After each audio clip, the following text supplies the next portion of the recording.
Hello and Merry Christmas. Do You Expect to Talk is back at last, and this time on time-ish. Well, on YouTube anyway, for the Christmas commentary.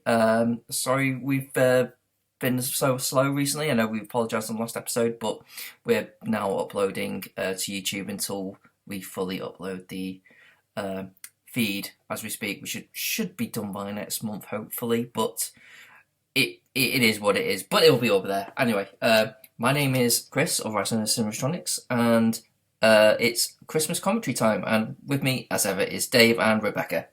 Hello, guys. So, I forget whose choice is it today? This is Becca's. It's Becca's choice. It's my fault. Why have you picked a terrible film for us? I have actually picked a film which is nearly as old as me, so it's Dante Christmas classic Gremlins. Yes, that festive classic. We all sit round with all the family. Heartwarming stories about characters, fathers playing Father Christmas, and yes. It's a lot more violent than what you remember.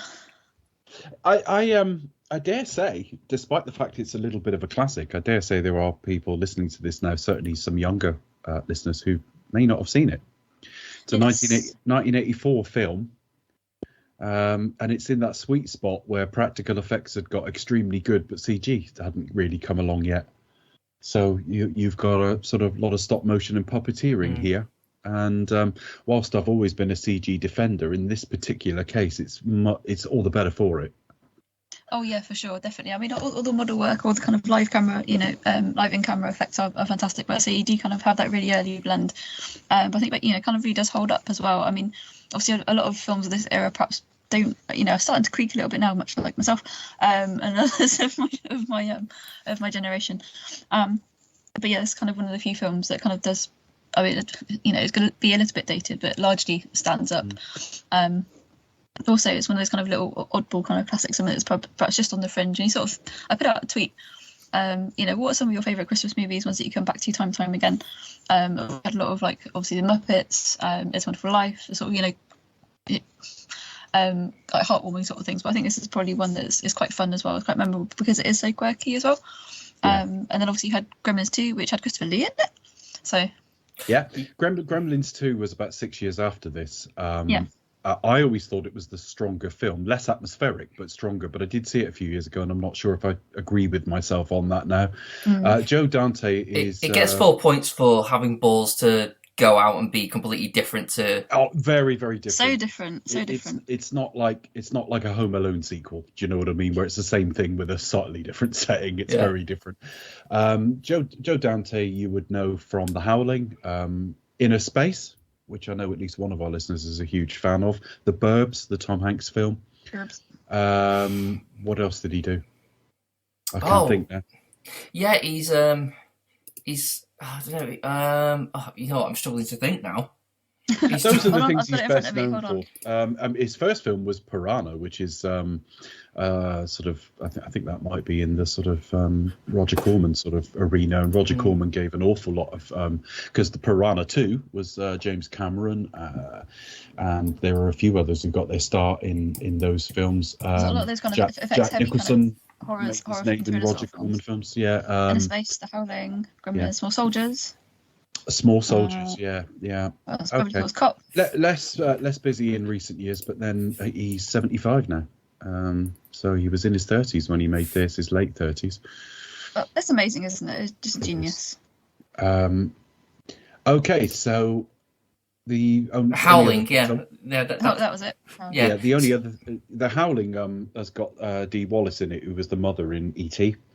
And there's a little bit of Spielberg about Dante as well, and even the sort of feel of this film, they feel like there's often a bit of a crossover sometimes. Oh, Matinee as well.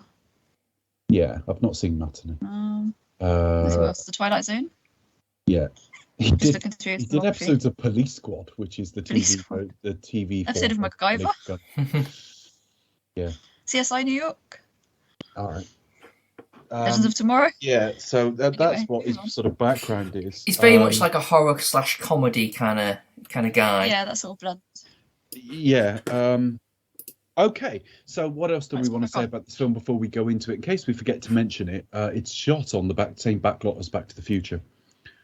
So I think that's why I assuming picked it, because I'm a big Universal fan. So I thought, Yeah, right, I'll go for the Universal. establishing shot, which we'll get to at the start of the film, is the same with like it's the square, but with like a matte painting to give it a different background, a snowier sort of background. But like the cinema is the same one. Marty sort of crashes a DeLorean in at the end of that first film. So yeah, it probably was a relatively cheap film, I would have thought. And I think the one thing I'd say about Gremlins is it was a new IP at the time. I'm amazed we've only ever got 2 of them. Jerry Goldsmith's score, which would make it a big thing with Charlie, 11 million budget, which isn't massive, but it's just the sort of thing that doesn't really get made anymore. Zach Galligan, we don't really see much of anymore, and Phoebe Cates sort of quit the business. I think she may be back in the business now, but she's married to Kevin Kline, and I think she went away to sort of raise family. Yeah, I don't really sort of see her very much on the big screen, do you? Yeah, She was very much a 80s heartthrob, wasn't she? Because she was in Fast Times. Fast Times, yeah. 80s, but Yeah. That's what she's. There's a screenshot from that everyone's very fond of. Yeah, Bit but then that's the whole point of it. It was like a dream sequence, wasn't it, for Judge Reinhold? Yeah. I was Judge too busy Reinhold, looking at Corey, to be honest. another one that big star for a while. But then this is getting on for 40 years ago now, so obviously, even if they'd been famous for decades afterwards, it's possible it lasted till now. Yeah, I haven't seen Judge Reinhold in a very, very long time. I'm presuming if they ever do get Beverly Hills Cop off the drawing board, Yeah, hopefully he'll be in it. we may see him, but that's about it. So I only sort of know him for Beverly Hills Cop and Gremlins, and that's it. He'll be the chief in California, in LA, wouldn't he? I'm sure. Probably. Yeah. Probably. I can't imagine whatever he's called, Ronnie Cox, is still head of police at whatever age he is. No. All right, so let's get on with this. So Christmas commentary every year for those of you who are sort of newer to us. The last couple of years they've gone out in very early January just because of our time schedules. I think we've managed to sort of get it out before the 12 days of Christmas is up as a bit of a cheat, and that's about it. We take in turns to pick. So Chris last year picked Jingle All the Way. Jingle All the Way. It's Becca's this year. It'll be me next year. It's something we put outside of our numbered episodes. But if you go back through our history, particularly on YouTube, they're all available. We didn't do one the first year we were around. So they start in 2016 with It's a Wonderful Life. So this will be our 6th. Have we been doing it that long as well? It's crazy. God. Yeah, That is crazy, isn't it? Oh my We've gosh. done It's a Wonderful Life. We've done Love Actually. We've done Scrooged. Jingle All the Way. I think there's another one I'm forgetting in there. Trading somewhere. Places. Trading Trading Places. Places, that was it, of course. Yes. And I know next year's choice, but more on that later on. Okay, Chris. Yes, so get your copy of Gremlins or whatever it is you're watching it on, and you can watch with us. Obviously, there may be some lagging differences depending on the Format. Yeah, the I'm on format. DVD. That's worth explaining actually very quickly because we haven't done a commentary for a while. If you were in a PAL territory and watching a DVD, you get 25 rather than 24 frames per second. So when we're 24 minutes into the film, you'll be 25 in. So you end up going through a film and finding yourself finishing about 4 minutes earlier. So Becca may have that problem, but we'll just deal with it as we can. Sorry about that. No, it's fine because We're just pleased Becca's upgraded from Cinefilm, to be honest. I've upgraded from Laserdisc. Upgraded from etchings. I'm watching it on UMD. I'm watching it on my iTunes copy, so I'm watching it on streaming it online. But, Yeah. Chris, did you get your copy of No Time to Die? Because that was released very first on iTunes. I haven't yet got it yet. No. Oh. Well, I'm waiting for a 4K version because I'd get it. It's got the most extras on it, apparently.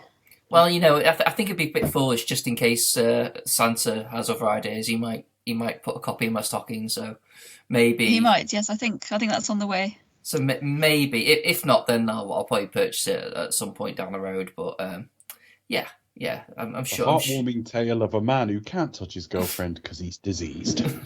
Because he's got a poison. Oh dear. A man who decides to die with a cuddly toy stuffed down his pants. I mean, I'm not being funny, but did you ever think Bond would go out that way? Like, It's not. No, it's not like he's rolled up an extra pair of socks to put down there or something. It's not. It's didn't not. really Look need at the it, does size he? of my package. It was in the side of his suspenders. I know, I'm being flippant. Suspenders, American term, by the way. He wasn't wearing like hosiery. Braces. Braces. Yeah, I don't know why the American term came to me first. Suspenders in this country are like what women That's wear. like tights, isn't it? sexy Stuff. Stockings. Yeah, holds your stockings I was going up. to Yeah. say suspenders. And that would be an interesting way to go out. Like he's on his own, he's about to die, and he's thinking, "I've always wanted to try this." The name's Bond. James Bond. So he puts on some lacy underwear and goes out feeling fabulous. Talk about Go out, deconstructing a series. Yeah. Stupid. Less James Bond, more James Bondage. All right, Chris, count us in. Oh, okay. Yeah, so on the count of 3, we'll press play on 3. So is everyone ready? Let's go. I'm ready. Yeah. Ready. 1, 2, and 3. Okay. And I've got the Warner Brothers logo. I have not seen this for years. It's so grainy. The funny thing is, the Back to the Future was a Universal film.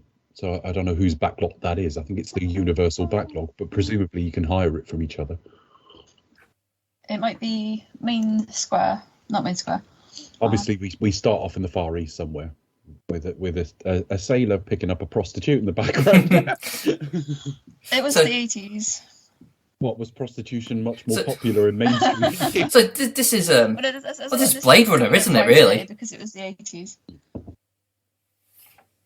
this looks like Blade Runner now. It does a little bit. It does a probably bit. was. Blade Runner's got very sort of Oriental, Far East Asian influences on it.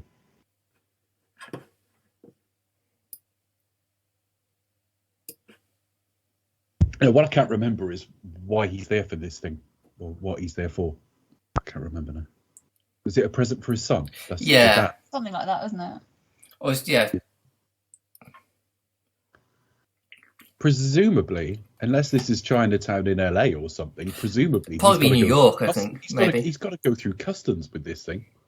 He smuggles it in his suitcase. Because this is avert customs. And how do different time zones work with the not eating after midnight thing? Yeah, I was going to say, especially Well, in the States as well. Well, my girlfriend has this issue. So she considers Gremlins absolutely terrible and the whole concept absolutely nonsense. It's a birthday. I feel bad though, I'm It's a sorry. birthday, by the way. So happy birthday. Oh my gosh, I totally forgot. Oh, Are you sorry. okay to do this? She no, it's fine. She gave her consent. It's fine. She was like, oh yeah, no, it's fine. Oh. So long as everyone I'm knows. glad. He's It's already on her slept with her. birthday The and it's novelty's like worn worst off, film Becca. ever. He doesn't have to make any effort now. She's already said she'll marry him. Oh no! Oh, please pass on my apologies. I didn't even know. So Oh. I did. Oh no, Oh no, she was fine with it. She says so long as you tell everyone that just how wonderful I am that I allowed you. So like okay, that's fine. Yes, Okay. yeah, So definitely. why does she hate it then? The whole idea of is what you just said. It's like, well, don't feed them after midnight. Okay, well, Drive across the border. yeah, but at what point does midnight end? Like what is it? What, after 1 hour can they eat after 1 hour after midnight? The sun's up. It's always after midnight. It's always after midnight because we've had a midnight before. Yeah, no, but the point is, it's like, well, it's always after midnight. To what point? Like, is it like 1 hour, Sun 2 up. hours? Like, at Could what be time? sun, couldn't it? It's never specified. It just says don't feed them after midnight. It's like, well, what kind of rule is that? It's never speculated. It's never. Yeah, you would expect him to say, well, until when? Yeah. So Not the whole far, idea not. is like is kind of bollocks. It's like, well, everything's after midnight. Yeah, so when this thing is starving to death a month later, it'd be like, well, it's after midnight. I can't Yeah, tell you." exactly. And also, can it drink water? What happens if it drinks water? Yes. Is that all right? So if it's nearby mouth, What if it drinks water, but it dribbles down its chin? Yeah, Will- hopefully will, they're like- kind of- will, like, another what gizmo fly out if it's got like a snotty nose and it sniffs and and swallows it? There's little Is that- technicalities you didn't. Does that count? Yeah. Can it have clear fluids? What if it's leaning on the kitchen counter and then it goes to sort of put its finger up to its mouth because it's thinking about something, but there was a breadcrumb on there? Exactly. Oh, How far do you go with these things? It bites his fingernails. I'm beginning to doubt this is a Ken Loach film, you know. I'm not seeing any gritty kitchen sink realism No, this to isn't it. the kitchen sink drama that we envisioned. Not for sale. Do you know what? I do wonder if Dan Aykroyd saw this guy and thought, that's what I want to look like when I'm grown up. Oh dear. Where is he now? I like the fact they've cast a budget short round. It's You know what? He actually kind of looks like John Candy, really. Budget short round, budget Mr. Miyagi. Well, he probably auditioned the same year for Indiana Jones and got this as a alternative. But yeah, Spielberg, Zemeckis. It was something that was perhaps in vogue because we have obviously Indiana Jones, we've got Blade Runner, you kind of that kind of era almost. So it's obviously a trend at the time. Yeah. I'd be very wary about buying any pet I'd never heard of before now. I mean, he's a man, at least in his 40s, possibly older, right? Yeah, have the Mogwai. If you went out shopping for a child and you saw this weird furry thing, and it's clearly not just a type of rabbit or something, you might just think, I'm not qualified to order. But then a few years, well, probably about a decade ago or so, even longer than that, I think now, Furbies were a craze. The other thing is, don't get him near water. So what happens if he licks himself? Or what if he goes to the bathroom? See, all sorts fall apart now, doesn't it? When you start. What if he sat on the toilet, wipes, thinks I'll just pull the flush, but sits on the toilet while the flush starts, and he gets like a bit of water up his anus? Will he shit a gremlin? Will he become a gremlin? Well, this is Rockin' Ricky Rialto. It made me wonder. Okay. There you go. There it is. That is the Universal backdrop that's Universal with the Main matte Square. painting at the top. I was just about to ask and that like question. the background is quite obviously a matte painting. It is. Yeah, that's the point. Was this released during the summer? Yeah, they probably shot it during the summer. I honestly, I don't know. Let me just have a look. What does it say on there on DB.com? Because it's an odd thing to release a film like a festive film that's in the summer. Like Die Hard. Die Hard was released as summer release, wasn't it? Die Hard, without getting into that argument, Die Hard was never intended as a Christmas film. It's just people enjoy it. It says it's a Christmas film, so it's a Christmas film. June the 8th this was released. I'm presuming that's the United States, but we'll go with it. Even if it was like October here, it would. Yeah. Yeah. No, but it's just odd to have like a film that has Christmas so embedded in the setting, and it's like sort of roasting hot outside. Release date December 7th, 84. It should be like Gremlins Goes Hawaiian. No, that's the Beetlejuice sequel they're going to do. They were. Beetlejuice Goes Hawaiian. Okay, Courthouse Square, Colonial Street, Stage 12, Warner Brothers, Burbank Studios. Various stages. So yeah, shot the Universal backlot and Warner Brothers backlot as well. Released December 1984. Very much. So, I get confused. Is it this film or is it Temple of Doom, which kind of like got the wheels spinning for 12 certificate? Temple of Doom. Was it Temple of Doom? Yeah, that was probably because you had PG or R and they're miles apart. That's the problem. They're just miles apart. Mm. So PG-13, it was something. I mean, I think I'm missing part of the story in that I know that film is what prompted Spielberg to be lobbying for it, but I don't know that it was the first film it was on, or you know what I mean. I don't quite know the timeline on it, but I know it was kind of prompted by that film. I mean, this strikes me as an R-rated film. It's as simple as that. Yeah, because it was a bit odd because it was like it is like growing up. It was like almost like a kiddie film, but with a bit of gore and a bit. Yeah, I think it is one of those films that even if you had parents who were a little bit unsure about what to let you watch, I don't know if it was the marketing of the film or what, but most people I knew as a kid had seen Gremlins. So it was obviously something that most parents were happy to show. Oh, Jonathan Banks is in this film. Oh, fun fact. Written by Christopher Columbus. Yeah, Chris Columbus. obviously we know what he made his name from, but later in his career, I know I'm thinking of I'm thinking of John Hughes, aren't I? Sorry, don't worry about that. My mind went elsewhere.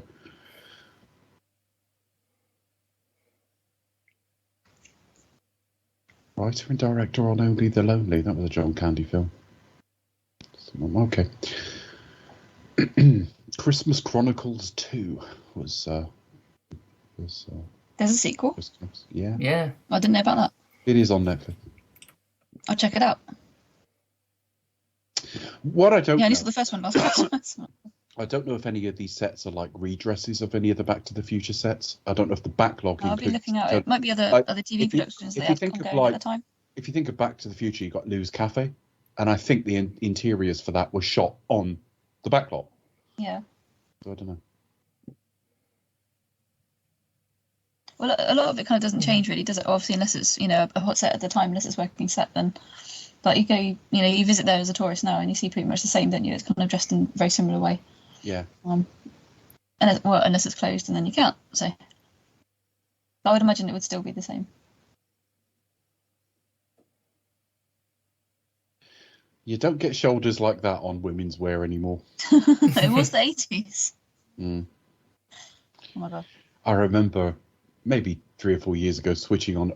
I must have been in a house that had like cable, because obviously I've only got like the streaming services, and I just remember flicking through, and it came to like an old episode of Dynasty. God. And like Linda Evans' character looked triangular, like her shoulders went Cheekbone, out shoulder miles pads. in a straight line and then came back into this waist that looked utterly ridiculous. Kind of like big hair, big shoulder pads, and then cinching waist. Yeah. It was the 80s after all. Pacing of films has definitely changed over the decades, though, because this is not exactly pacey. It's quite slow in doing its establishing work. I haven't seen it for a while. What is this film? Who is that Oh, guy? the chap. The actor. Yeah. No, I've got a feeling he didn't die that long ago. Yeah, he's in quite a few Joe Dante films, and Hoy Axton, who played the father, died at 61. Oh gosh. He was 46 here. He struggled with cocaine addiction, and he had a stroke. I don't mean I mean the brain thing, not. Dick Miller, he died aged 90 a couple of years ago. Well, the first thing I think of him in is he's in the gun store in The Terminator. But he turns up in like everything. I first saw him in Gremlins 2 because that was on TV, and because he's in that quite a bit. And funnily enough, I confused him with Harvey Keitel when I watched Reservoir Dogs for the first time. I thought he quite looks like that guy from Gremlins. I sort of get that. But he was in the Police Squad episode that Joe Dante did. He was in The Howling, so he obviously worked with him a lot. After Hours, so he worked with Scorsese as well. The Burbs. Lots of voice work. He was in Mask of the Phantasm and the animated series of Batman. He was in Pulp Fiction, Monster Joe. I think that was the guy at the end. He's in a deleted scene, yeah. Isn't that at the end where the wolf has done his bit and they're at that car yard? That's him. I have seen those scenes though. And he was working right the way through to his death. Okay. Yeah, quite the career. Yeah. I think I need to upgrade to Blu-ray. Oh my god! What, just in time for Blu-ray DVD's to so disappear? Yeah. Well, I'm on. They just smashed that thing, and just Judge Reinhold is talking to him. It's a bank, and all the rest of it. Oh yeah. I actually forgot Judge Reinhold. When I was talking about Judge Reinhold earlier, that was a complete coincidence, just based on era. I forgot he was in this film. Yeah, so did I. We were talking a little bit off camera, off mic, and kind of thought I only know him from like this film. And W. Hill's cop movies as well, and I'm sure there's a slew of like 80s, 90s movies that he pops up in, but like to me that's what that's kind of where I know him from. But he always kind of played like the similar sort of roles, I think. Yeah, he was always a bit of a softie, wasn't he? Yeah, he kind of got pigeonholed. I mean, I'm sure he's very diverse as an actor, but he Um, kind of seems to pop up in the same sort of roles. when he did play Less Than Nice, he played it a bit like weaselly. He was never like you couldn't see slimy. Soft like. Yeah, I think he was another one that you're talking of trends. There was a real trend in the 80s of body swap comedies. Yes, there was Freaky Friday, etc., etc. Yeah, he was. Well, the first Freaky Friday was the 70s, but there was another run of them in the 80s. There was one with Dudley Moore, the name of which I've forgotten. There were loads, but there was one with Judge Reinhold and Fred Savage. Yes. Called Vice Versa. And they were all effectively the same film. Yeah, I always used to get that mixed up with Tom Hanks' Big. Obviously, that was made a lot later, but. Actually, but Judge Vice Versa may not be that long before Big. Within a year. Hang on, was that a Bond reference there? What? Judge Reinhold just ordered a vodka martini. I just saw that. Yeah, been, shaken, not stirred. Yeah. I think it must have been a Bond reference. Yeah, probably. Bond connection. Bond connection. Ding.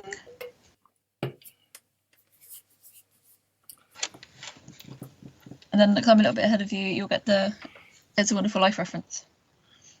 Can we have dinner tomorrow night? So he's just asked out Phoebe Cates. Oh, yeah, I'm a little bit far. All right. Well, you can that's a reference. The sword's fallen down, so that's going to be used. Chekhov's gun. Yes, we'll see that again later on. Oh, the sword. Yeah, you're about a second or two ahead of me, Chris. Not much. He's just putting the sword back up. We come to a kitchen scene in a minute, and they've got all the baby-saving devices. They're watching at the end where he's like, "Thank God it isn't that really fun town with loads of strippers in it anymore."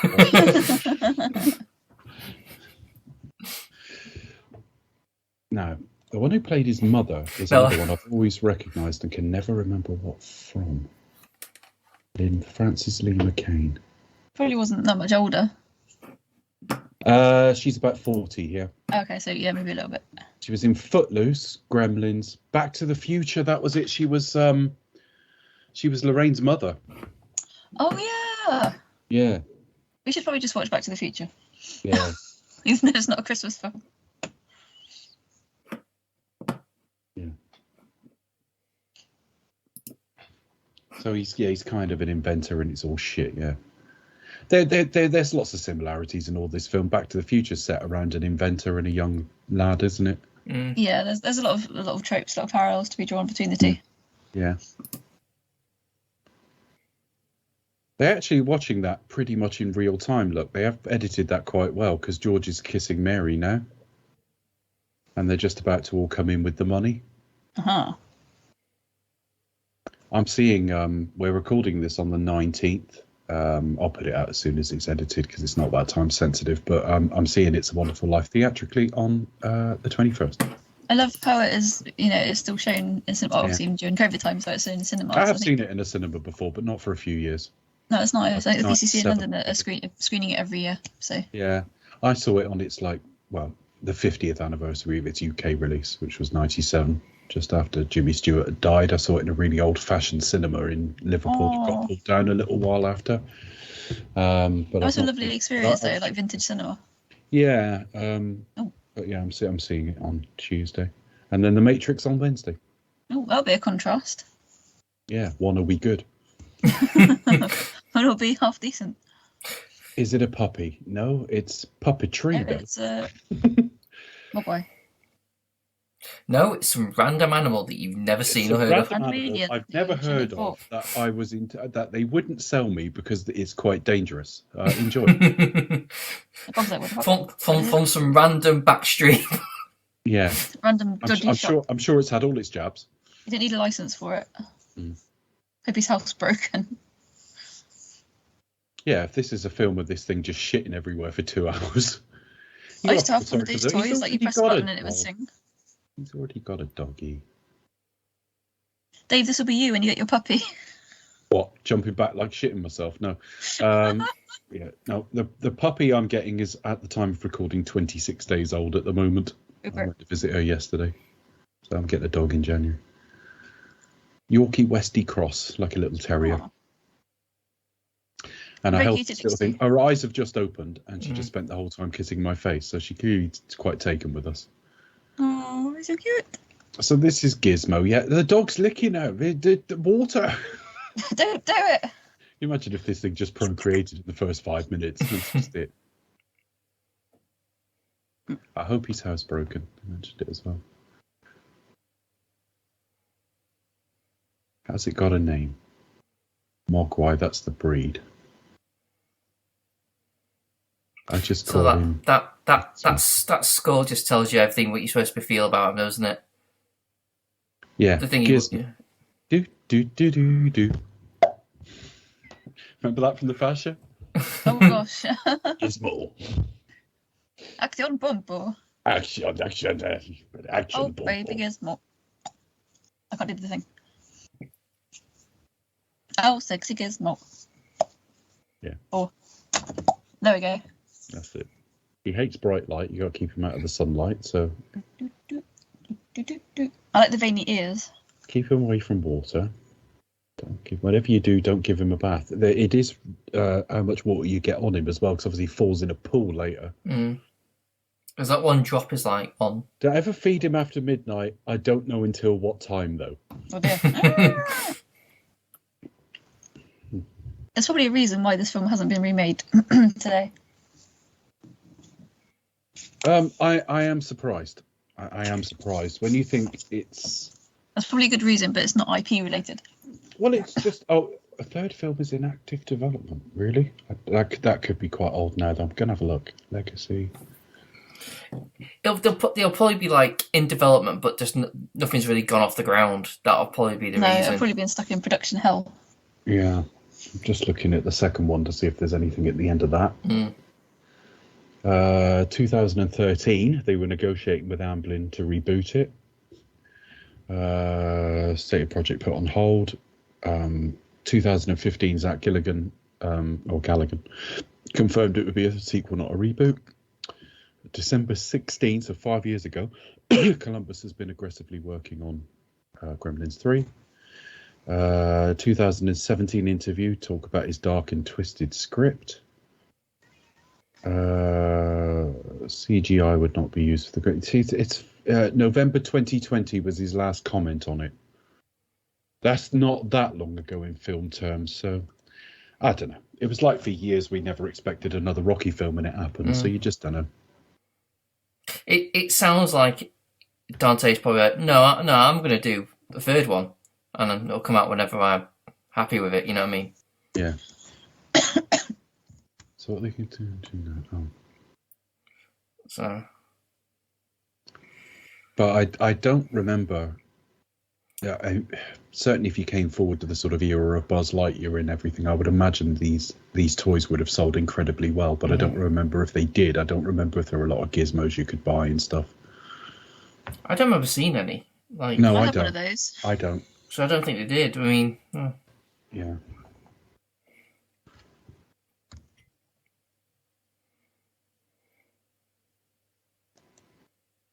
The sequel, you had a lot more sort of diversity in the actual Gremlins themselves.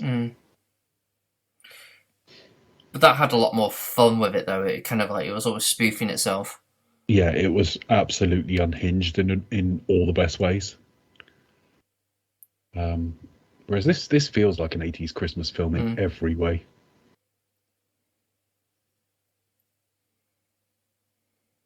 I mean, is his father successful or not? Because that's a proper branded product there. Yeah. And yet it's shite. Well, I think they're all like, I'm sorry, you're lucky to get any like that much juice from one orange anyway. Yeah. But I think aren't they all like what they called like they'll be really expensive because they wouldn't be made to mass. So you mean they're all prototypes? They're prototypes, yeah. Okay. Yeah, I guess that's possible.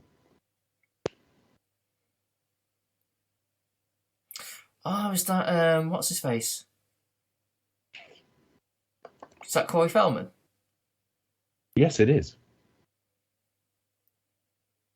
It's baby Corey.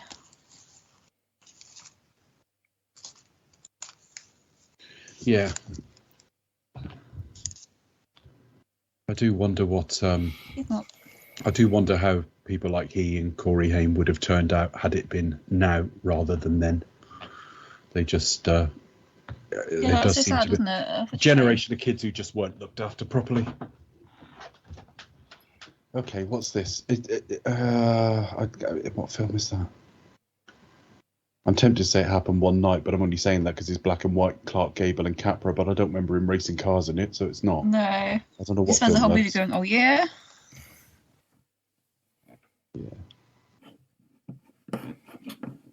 No, it's definitely not that.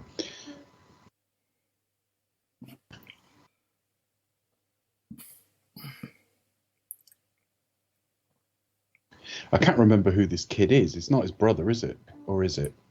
No, be like a neighbour. Okay. I'd have thought.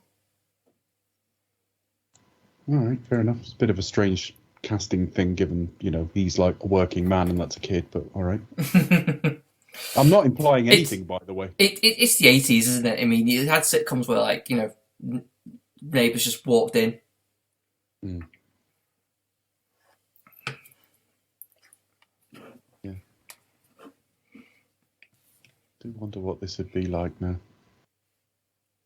If you did this now, I mean, the thing is, if they do like a third Gremlins film, it's easy to say it will be puppetry now because the original two were.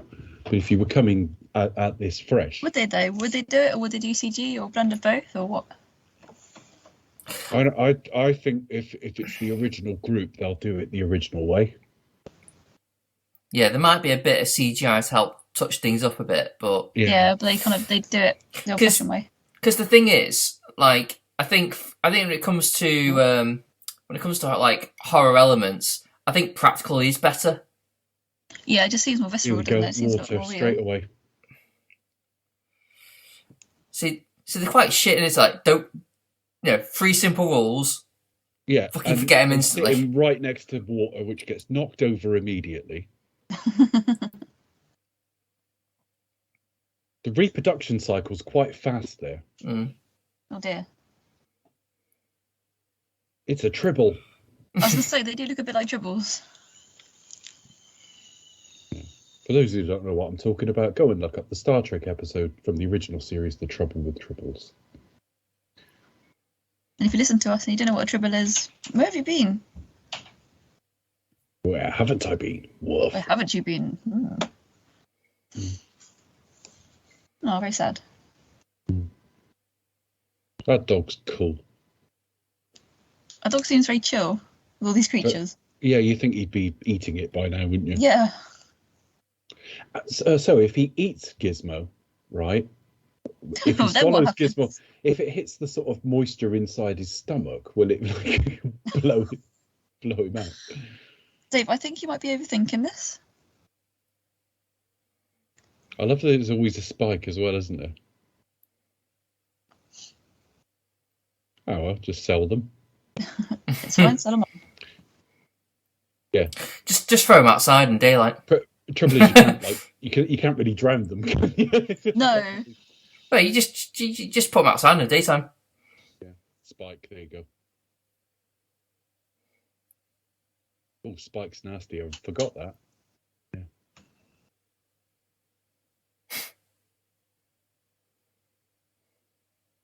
I love the way he just goes back to reading comics. Now you've fucked everything up.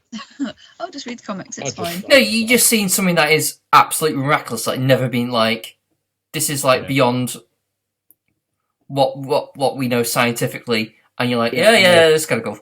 The number of times we've had that in films where people have a chilled reaction to something completely unprecedented. How are they affording this house when he just wastes his money building shit? Do you think it's darker than we think? Billy's being forced to work in the bank, give up his education to fund them. Well, that's pretty much what's happening. Is like he's literally like propping up the household by working at the bank. Right. Because his dad's a bellend. Yeah, it's like, basically, because he's a big enterprise guy, but he just keeps fucking up with.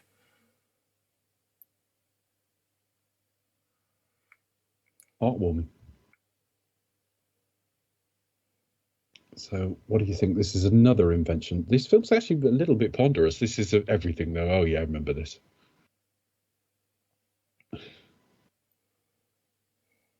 I mean, you just think he'd be able to build something half competent, surely. Problem with the Mogwai. Mhm. It multiplies with water.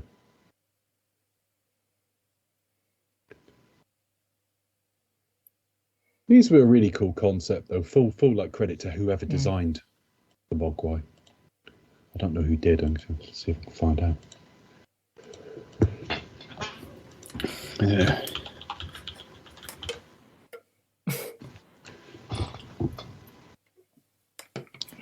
Background.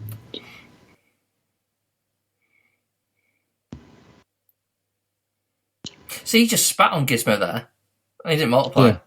Yeah, no, he didn't. Does it have to be a certain amount of water? Or maybe don't count when it's your own spit. I don't know. I don't know. What if Gizmo gets a blowjob?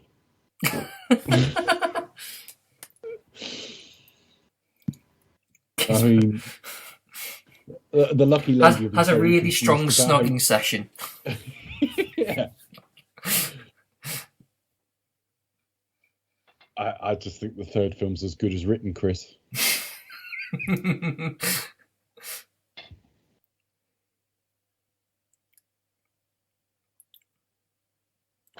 Gremlins 3. Boogie Nights. Yeah. Finishes with Gizmo talking to his own penis in front of a mirror.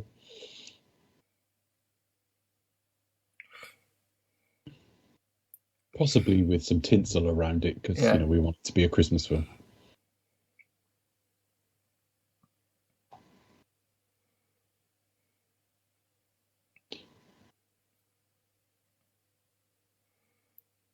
Designed by Chris Wallace, the Gizmos, and he's best known for his work on The Fly, the Jeff Goldblum version.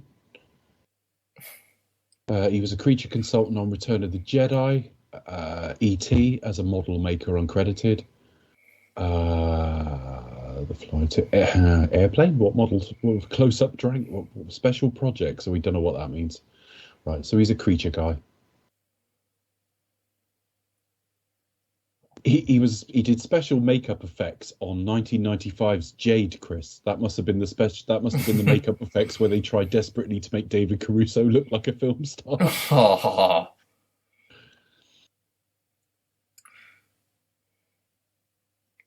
Do you know, if you were her, you just have instant, wouldn't you?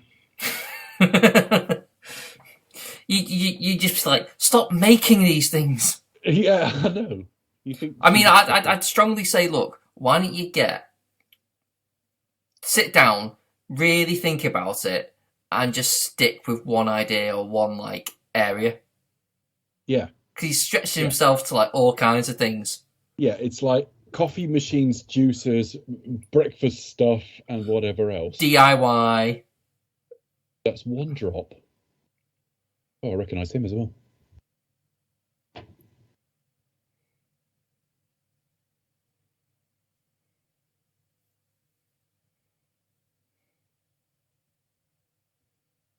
I'll keep looking into this. Don't know.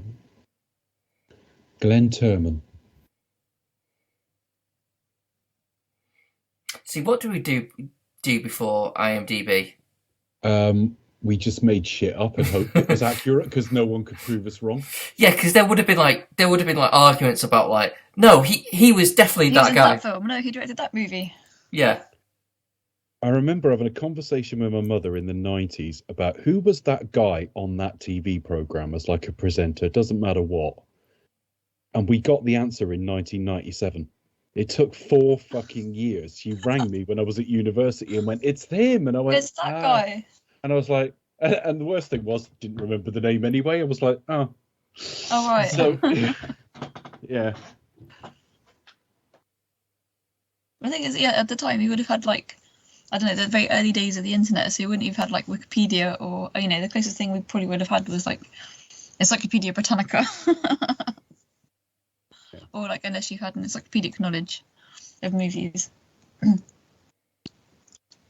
Might have had IMDb.com, it's been running a long time. /. Gremlins. / film. Yeah. I think since, I don't know.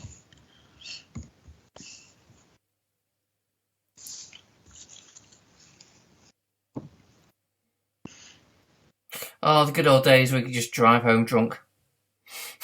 Can't do that anymore. We had values in those days, Chris. Like now, it all goes out the window. Yeah.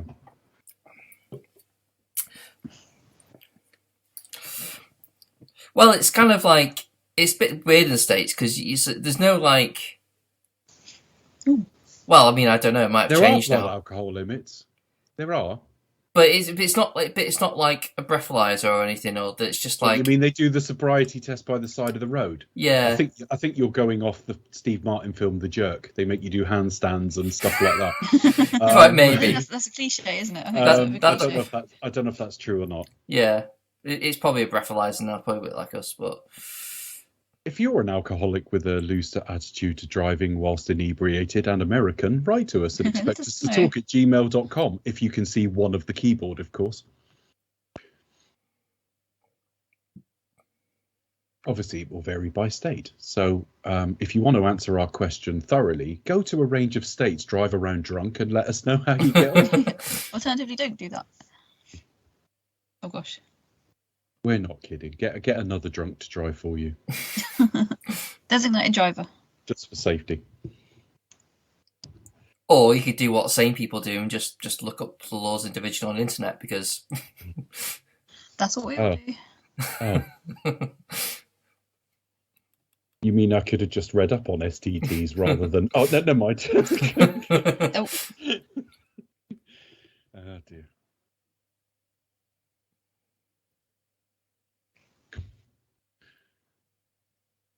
Suicide rates always it's most serious around the holiday.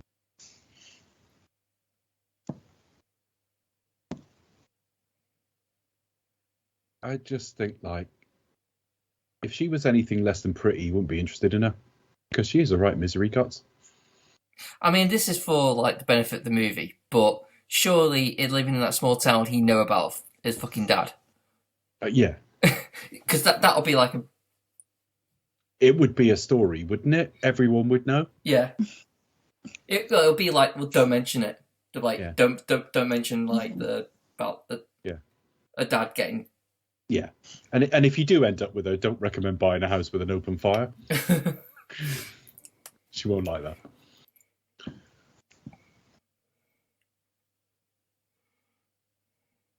Even all the sort of male stars of this era look kind of similar. You know, the sort of small town young man. Yeah, it's another trend. Yeah. He's kind of like not Tom Hanks, isn't he? Yeah, it's kind of Elliot a few years later, you know. Oh, he's in there.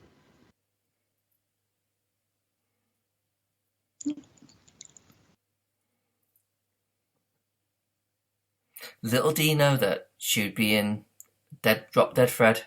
A few With years Rick I later. haven't seen that film for ages. Oh my god. I don't think I've ever actually seen it, because the thing is, Rick Mail was great, but I don't know if 90 minutes of Rick Mail's a good idea. He works better on television in like short chunks.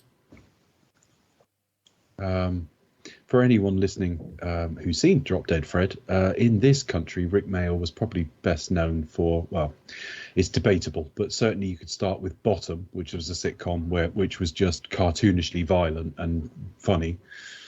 He had cameos in a couple of episodes of Blackadder. He was in a sitcom called The Young Ones, which is dated very, very badly.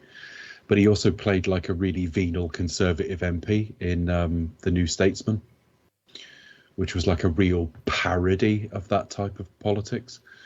Talented guy, died very young, died at 56. Yeah, that was really sad, really shocking. Yeah, because it came from nowhere as well. It came from nowhere. Yeah, literally. Yeah, it was real sent shockwaves, didn't it, that one? Yeah. Oh, this is where he feeds them, yeah. Yeah, you kind of see him doing all the things that they shouldn't do. And it's just, Yeah. His face. They're desperate for food. Either that or they're in a mosh pit. I don't know, can't hear the music. Bit of both. They get fed at home. does kind of remind me of my dog when he was a puppy, though, because he was a little bit of a gremlin creature. Yeah, I do remember there was a very early episode of ours where I first got the kitten, and she was making so much noise all the way through recording, and Chris was saying, I don't know how I'm going to edit around that, because he edited back then, and he managed it. You cannot tell on the recording, but I'm just thinking we're about to go through all that again in a month or two. You hear lots of yapping. Yeah. We have, obviously, when, if you have Charlie on, as you've got kids, dog in the background as well, but it's fine. This bit's always a bit gross. There's something about puppets and actual food that's just... Yeah, it's kind of grim. Yeah, that. Yeah, I always find that bit a bit... Yeah. It kind of reminds me of Pornhub, to be honest. Oh. Speak for yourself. If I'd ever seen it, of course. I've read about it in the magazine. I try to think what your internet search is like. Yeah, don't look at the search history. You've never boned a chicken? Not like that. I just mean the dripping from them. Never mind. Well, to be fair, I think it's kind of testament to the effects that they are so gross, so disgusting, so revolting. It turns out they've sort of broken his clock, haven't they? See, that's only a movie thing. He starts eating a sandwich and says, "Right, well, I'm going to leave for the night." With the sandwich right there. Yeah, right when you can get it. That's only a movie thing. It's movie trope. What? Where you just leave your food? That's just really crap. Also, if you I don't know, take a drink of juice or whatever out of the fridge, or something, just leave it on the counter, and in the morning, and there'll be a half-eaten stale sandwich on the side. That's grim. Oh, that's disgusting.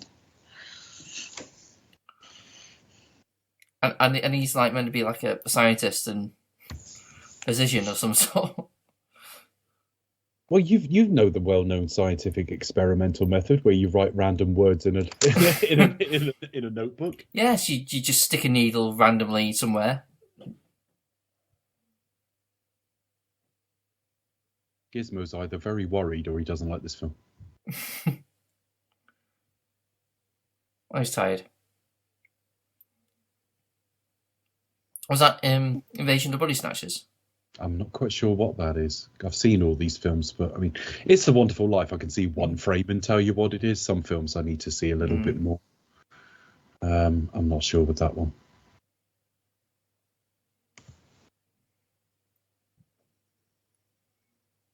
Yeah. The life cycle of these things is incredible.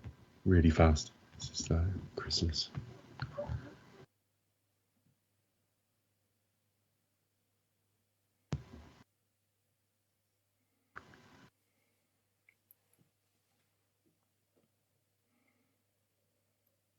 Except for Gizmo, because Gizmo didn't eat anything. Did you get them wet? No. Nope.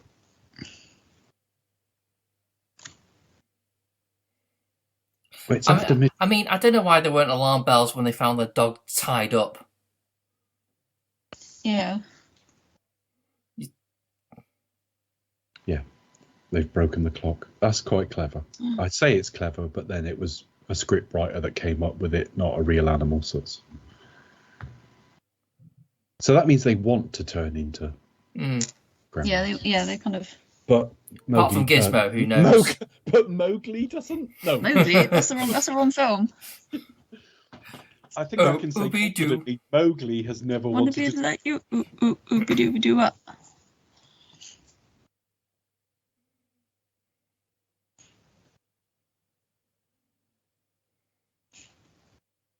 Sorry. Change in form, but they just don't know what to. This stage, gingerbread men is what they're turning into, though, so it's all right. That's the one. Have any of you seen Ghostbusters Afterlife, by the way? Yes. I saw it eventually, Chris. I remember you'd seen it now, actually. Oh yeah. Because I kind of casually spoiled it for you. Well, spoil one of the things. Spoiler alert. Without giving it away, because there'll be people listening to this or wait for streaming or home release, Chris's love of quippy puns got him into trouble. He tried to hint at something, but he played on words, which gave it away because I could spot his pun. Well, I could either.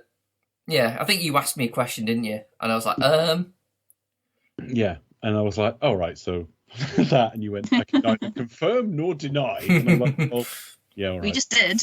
But yeah, the thing is though, it's like, how do I answer this without actually spoiling it anyway? Because either I just Oh well, lie. I'm not. I didn't mind. I'm not that sensitive to Yeah, no. spoilers. If you just flat out told me, I'd have been all right. But what did you think of it, by the way? I pretty much enjoyed it. There were a couple of things that I just thought were. I mean, it is fan service, and I've got a real problem with that, as you know. But I expect a degree of it, particularly when you bring back a series after so long. I mean, it's a little bit different with Spider-Man films, where you're making them every 2 years. Yeah. But when you bring in something back after decades, I mean, you can sort of forget they've almost sort of written that female one out of existence, really. So it's over 30 years. So you expect a little bit of it, but I found the little miniature Stay Puft Marshmallow Men quite an obnoxious callback. But apart from that, I broadly enjoyed it. It was definitely made for children, and I think kids would really enjoy it. Yeah. Yeah. So I thought it was pretty good. I mean, the third act is just the third act of Ghostbusters again, but it's quite sweet, really, wasn't it? It's quite. I quite liked it. It's quite sweet-natured, and they had a girl at the center of it who was like nerdy, but I didn't feel like she was cliche comedy nerdy. Yeah. I thought she was just smart and a bit other. It's not aimed at me, but not every film's gonna be aimed at me. Had I been doing a review of it, I'd have been reasonably kind, I think. I wasn't blown away by it, but I enjoyed it just fine.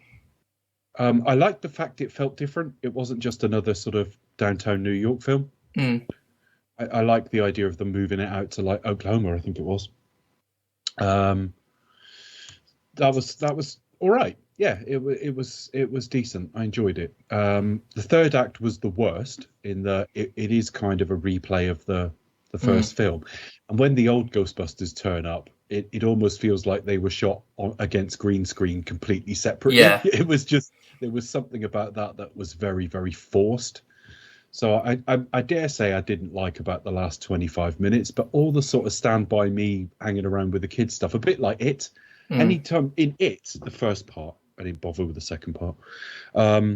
Anytime it tried to be a horror film, I didn't like it. Anytime it hung around with the kids and tried to be like an Amblin type film, I really liked it.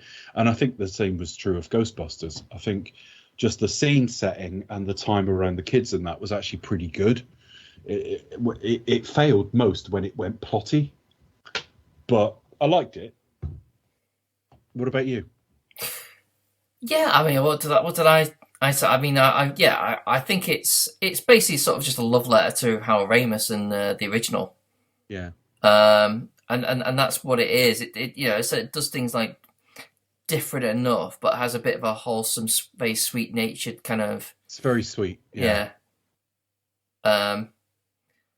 And it is what it is. I mean, it's got like, it obviously got the callback from the original, and yeah, it is very fan service. You can kind of like just you can literally see what they're doing. But there was like a little bit of a joy to that, with like where you have like, it's the teams that more after 30 years though.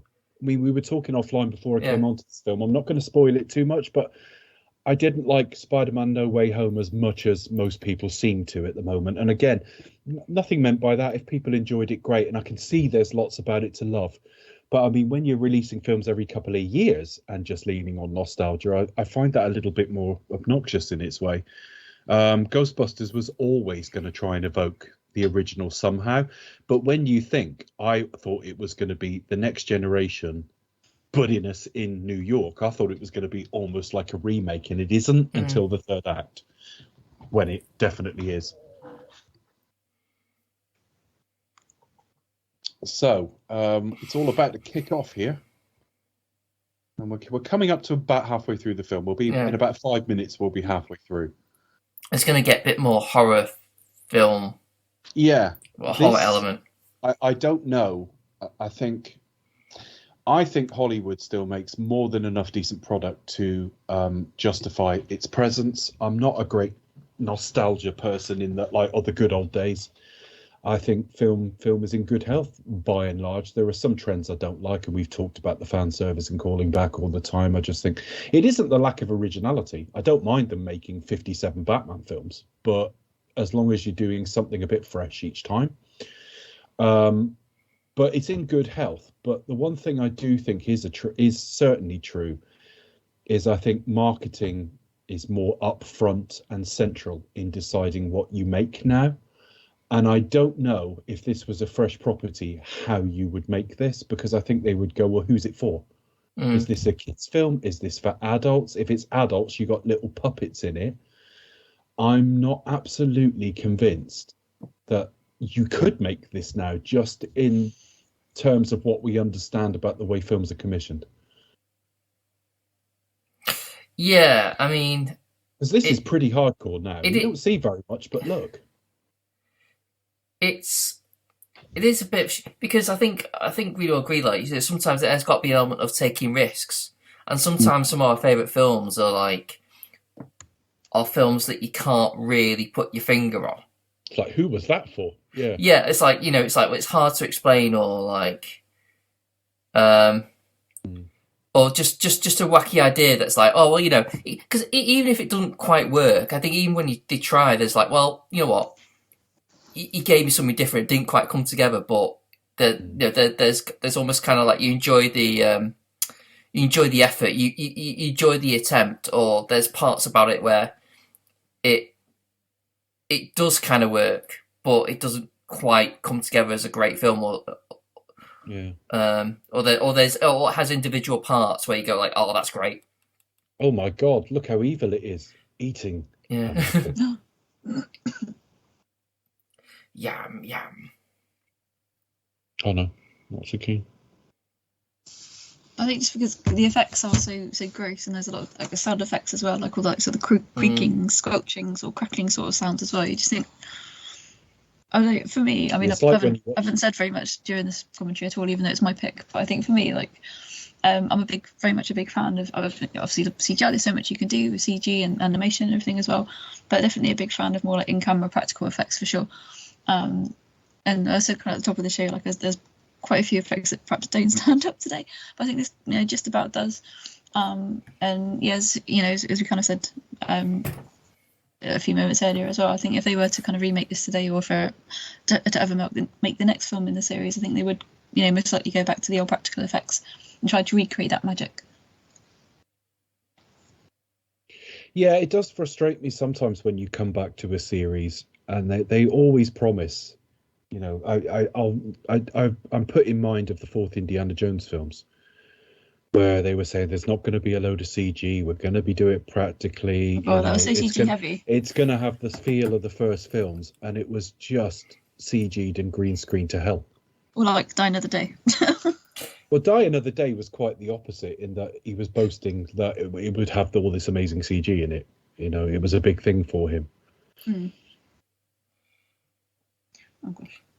I mean, the things that always get me though is like they always say, "Oh, this is quite a personal story," or this is actually quite this film goes like we're going to take this character into sort of quite dark places this time around, and you watch it and it's just the same old shit. Pretty much. Cliche for second parts. The Empire Strikes Back is responsible. When they made the second Harry Potter film, this is going to be darker. This is like our Empire Strikes Back. It wasn't.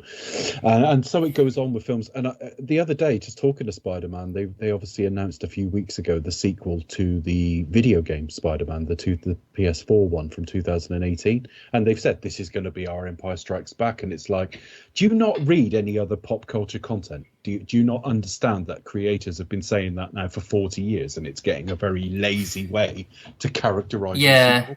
But it's almost like it's trying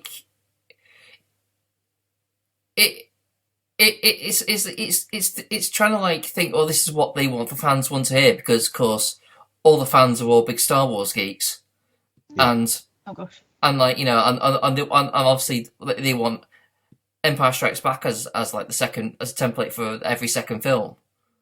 Yeah, but you know what I mean? It's like back. Yeah, but the point is, the Empire Strikes Back is just a superior film. I know your issues with it, Chris, because it doesn't have a defined ending in your mind. I don't quite agree, but I know what you're saying, that it's not really standalone. Yeah. But as a piece of work, it's deeper and stronger than the first film, and it's deeper and stronger than the third film, even though the third film's fun and has the finality to it and everything else. It's a better made film. The quality of it is. It's not just because it's darker, is it? It's not just if you make a sequel darker, that's the magic bullet, is it? No, but then they say it's like weird because Temple of Doom is darker, and it's like, well, in some ways it is.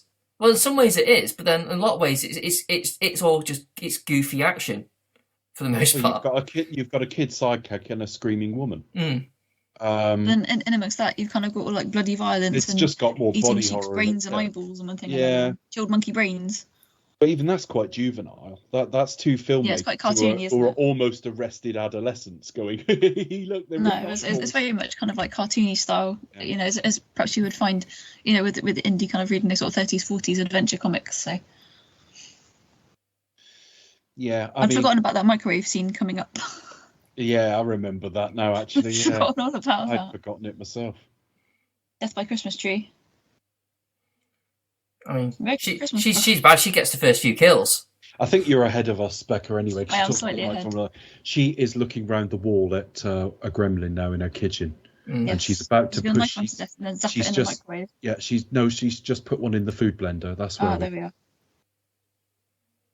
Yeah, because there was quite a lot of outrage when this came out, wasn't it? Obviously, it was between this and Temple that prompted the 12 rating. But there was still quite a lot of outrage when this came out because it was meant to be a children's film, and a lot of parents were horrified, and it was quite controversial upon its release. Well, I'm going to look at the BBFC actually because obviously this is an American film, so it would largely take its guide, not its guide from there, but obviously that's almost the more important rating. But we are of course British, so I want to see what it is. It's 12A now. Yeah, I wonder, because it might give us a history of it, what it was upon release. It did not exist at the time, so no. I don't know. 12A is a relatively new rating, isn't it? I'm just trying to see if I can. It was a 15 in 1984. So that's solidly R. That's a surefire way not to get bums on seats. Well, not to get bums on seats, but if you want it to be like family... family favourite, you don't rate it either. And it became popular with the kids. Now, it got reclassified in 2012. Mm-hmm. And it's been classified a couple of times since. I think that must be for wide-scale releases. The DVD copy that I have is 15.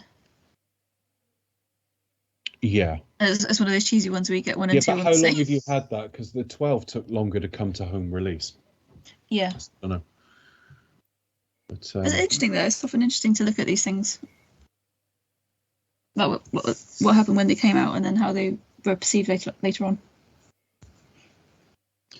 Yeah, I'm just going to look up NGPA Gremlins. Let's see what it says for that. Now that's a PG-13. What's that? Sorry. Okay, this actually is what he's saying. In response to this and similar complaints about Indiana Jones, Spielberg suggested, which it did within 2 months, the PG-13. So this was R-rated. Yeah, but it was after this. This was part of the same conversation in the same era. Oh, okay. So it would have been R-rated. So it would have been R-rated. Okay. Yeah. But I think Temple of Doom. Indiana Jones is probably a bit. Is probably more better known for kicking off that argument, I think. Yeah, I think so, because that was directly Spielberg's, as opposed to producing. It was the bigger film of the two. Yeah. And just, I didn't pay much attention to its box office. I'm just going to have a look. Worldwide box office, $212.9 million. What?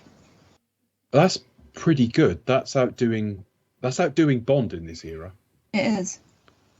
That's no mean feat, Mm. Well, I mean, Bond was a bit tired at this point because it was very late Roger Moore era, but it was still grossly decent. View to a Kill coming soon. Yeah. Mm-hmm. Yeah.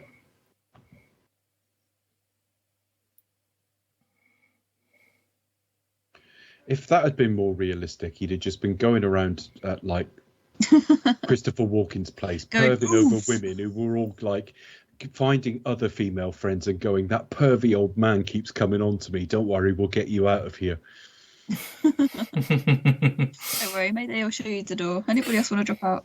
If this had been realistic, that food blender wouldn't have worked.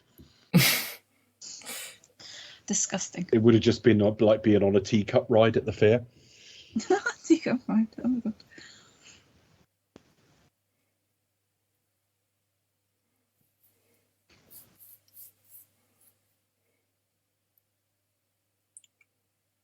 I love that the cleaning material there is called Toss and Soft.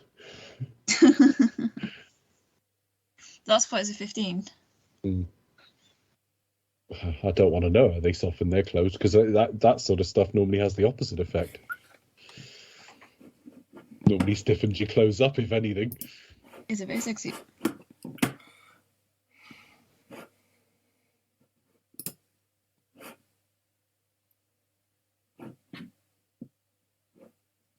I'll tell you what, I'm sort of, part of me's dreading doing Phase 4 now, because we did Marvel for over a year and we're really positive about everything. And if we do just do the films, for example, there's been like 4 in Phase 4 so far, and I only think like a couple of them have been competent and a couple of them have been shit. Yeah, because we've got a few catch-ups to do now, haven't we? Well, it started with Black Widow, which is a complete like redundant film, which was no better than all right, but it was all right. Would have been a good film in 2016, but it's too late. Then you had Shang-Chi, which I thought was fine, but only fine, boilerplate Marvel. Then you had the Eternals, which I hated.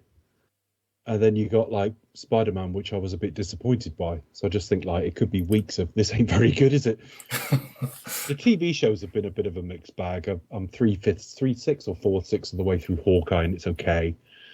I kind of enjoyed, the Falcon and the Winter Soldier. I kind of enjoyed WandaVision. Didn't like Loki very much. It's all right.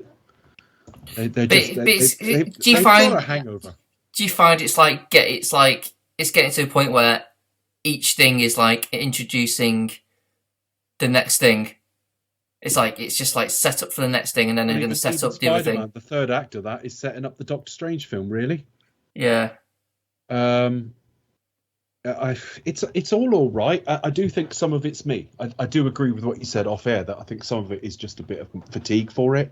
They're producing too much, and most of it's pretty mediocre.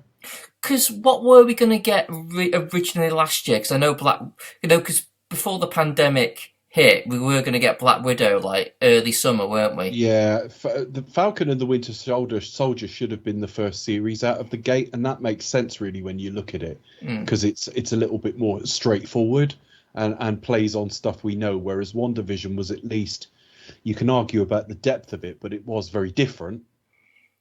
What If I hated. I thought 3 of the 9 episodes were all right, and the other 6 were virtually unbearable. Hawkeye's all right.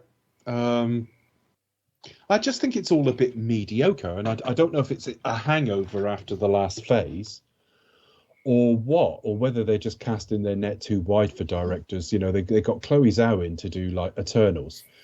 Well, she's an art film person. You go and watch Nomadland, and it's like she's made the superhero version of that, really, and she's just not suited to it. Oh, there he is, Jonathan Banks. Best known these days, he was a bad guy, like a henchman in Beverly Hills Cop. He's probably best known to modern audiences, decades older, for Breaking Bad and. He's in 48 Hours Later, and he's been in there. He before he was in Breaking Bad, he was always like one of those actors who's like, oh, it's this guy. He keeps popping up in stuff. Well, of course, he's bald now, a lot heavier, a lot older, and even gruffer. So it's visibly the same man, but it's a very different stage of his life, and he's great in Breaking Bad and Better Call Saul. Last series of Better Call Saul's coming fairly soon, I think. Oh, that's a ropey effect. Look, stop motion miniatures of them. Yeah, there are parts of it that didn't kind of really largely hold up. To be fair, it's really good for its time, but that looks awful. And I'm not going to be too hard on it. No, I think what a lot of films of this era do kind of start falling apart, especially if you're on like streaming or if you're in high definition, for example. The cracks do kind of show, obviously, depending on the production values. Yeah.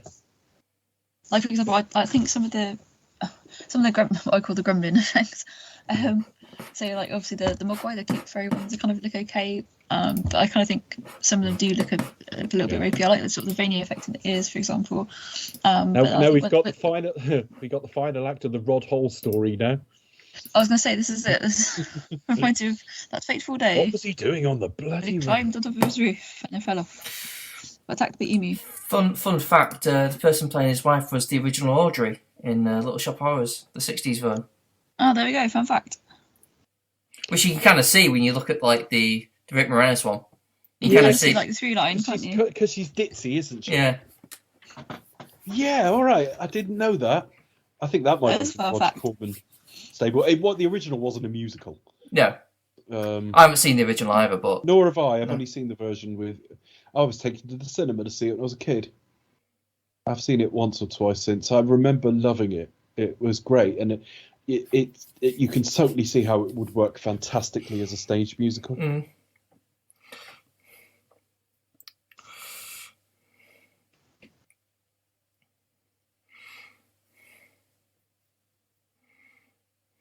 He doesn't do well in these films, does he? Arnold Schwarzenegger shoots him when he's just trying to. Yeah, you can see it totally. Built to be a comedy actress. see, would we assume that he dies in this film, but we see him in a sequel? I forget, because did we see him later on? I don't remember, honestly. It must be 20 years since I've seen the second Gremlins film. And I've not seen this one in maybe 15. Those are guesses, by the way. There's no way I've seen either of them within the last 10 years. And if I had to guess, it's been like 15 and 20.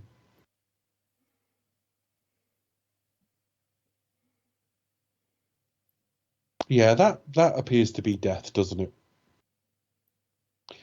I do remember the chairlift bit. Oh, I remember this little bit with him just trying to post the letter. So they're halfway between murderous and like schoolboy prank.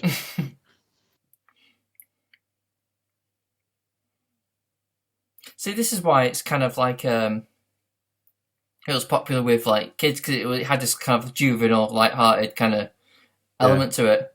It's got quite a light tone to it for the most part. Yeah. It is just one of those films that you just look at, because we sit and talk about these films. We have done for like 6 years or so now. And we sit and talk about these films, and we talk about their production and the green lighting. And occasionally we'll talk about a film where they didn't get a further sequel because maybe it didn't do so well. And we've had conversations about what the likely decisions behind green lighting and not green lighting a film is. So you start thinking about marketing, and we've done films where they didn't do too well, even whether they were good. And you know, so it's always in the conversation somewhere. And I just look at this film and go, how on earth do you market it? But it was a different time. I mean, you had boobs in PG films occasionally and stuff like that. So I just think it was a strangely, in film wise, slightly more permissive era, really. But then this was R-rated, so I don't know.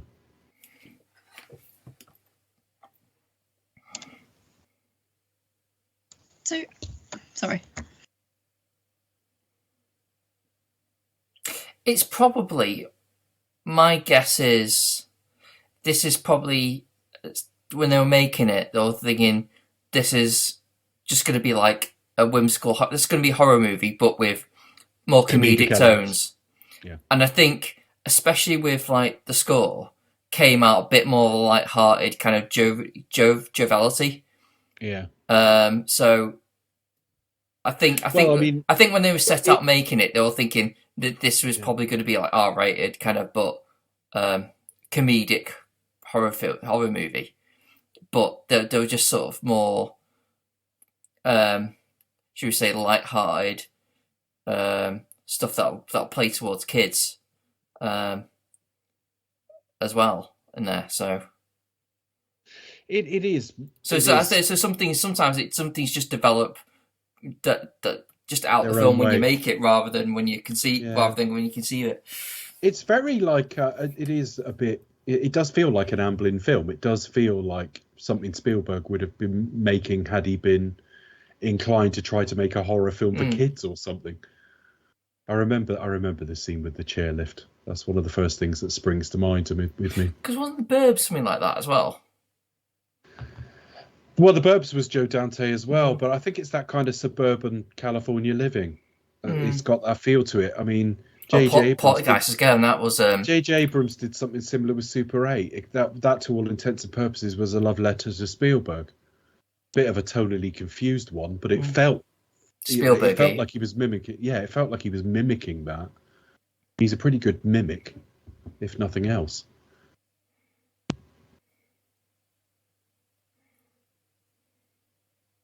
And you always have these slightly broad characters. She just looks like, she's the town's kook, slightly miserable, doesn't answer the door to people.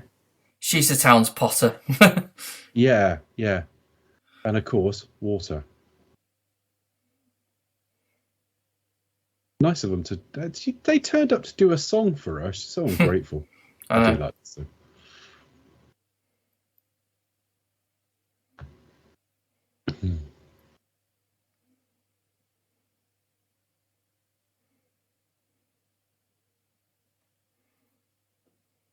But yeah, anyone listening along with this, it's worth a look. This film, if you haven't seen it, it's almost part of that sort of early to mid 80s sort of.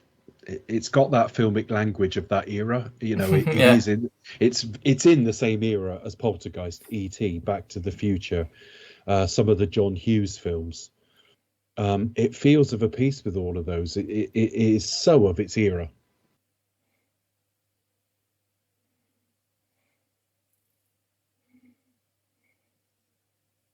Such a strange. When I know Jonathan Banks always plays such gruff, quite nasty characters, to see him there open-mouthed with shock is quite funny.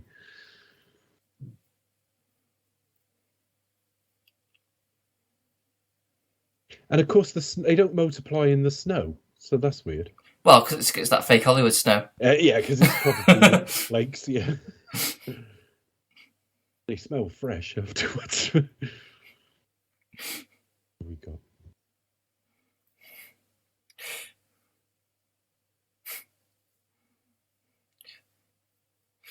And of course, they just drive off. Don't try and help him at all. No, God, no. They look quite dangerous. So yeah, just drive. They've done something to the brakes or something, haven't they? They've done something to the car. I don't know where that would be in relation to the rest of the Universal backlot, but of course, if you look at up these places, they've got all different sections to them. Do you know what I mean? It isn't just that Back to the Future square. You can go and visit the set of Psycho and all that sort of thing, the house. Yeah, it would be cool to walk around, wouldn't it? Yeah. Becca, you had time over there. Did you ever go anywhere like that?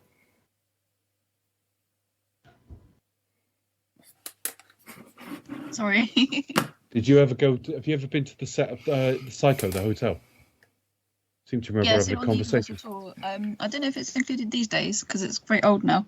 And so I've done the VIP tour, where you go all the way, literally all behind the scenes. You're there for the entire day, and you kind of go behind the scenes as many different sets that you can. I think when I went and did that, I think Desperate Housewives was very popular at the time, and part of that, I think, what was I can't remember what it's called, but what was the Wisteria Lane set? Part of it was closed off because they were filming at the time. But yeah, you were literally there all day, and you got to see all the sets, all the TV shows, anything that's being made. You kind of happen to bump into the cast, you could meet them, which is pretty cool. But yeah, if you go to Universal and do like the studio tour, you can see Back to the Future, you can see the Housewives, you can see all the classic movies.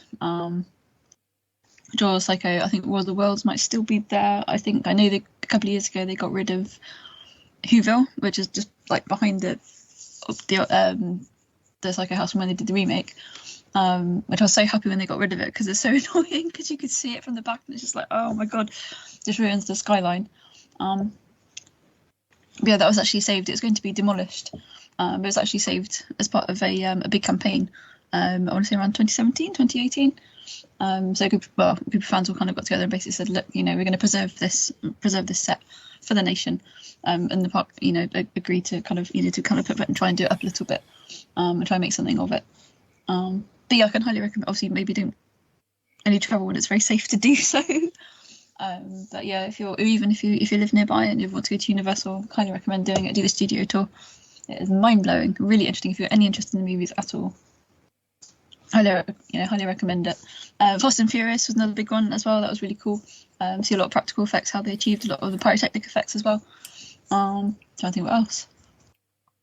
Yeah, because I went eons ago, so I don't even know what they got now. Actually, a friend of mine was there recently, and I was like, please tell me you went to Universal. Oh yeah, I mean, I would definitely go if I was in that part of the world. Yeah. I'll have to find out. To answer your question. See, that yes, I did. gremlin is spilling beer all over itself. Yeah, does that count? Does that count as water? I don't know. So don't get them wet unless it's got barley and hops. Well, you know, It's got barley hops or any kind of alcohol content. You can only see the bottom of him, so you know, it could be shitting out you gremlins. Wow, look at that. I think if they ever make the next film in this series, they'll have to be really specific about what they can and can't do. So don't get them wet. Right, okay, what constitutes water? You know, is it beer, alcohol? Don't feed them. What can you feed them? Anything, you know? Yeah, they've ruined that. I want a laminated guideline. Laminated guideline, please. 10 points at least. What happens if you move after time midnight? zones? Which time zone If you are you live in? across the road from a different time zone, can you take them across the road, give them a chicken leg, and then just walk back?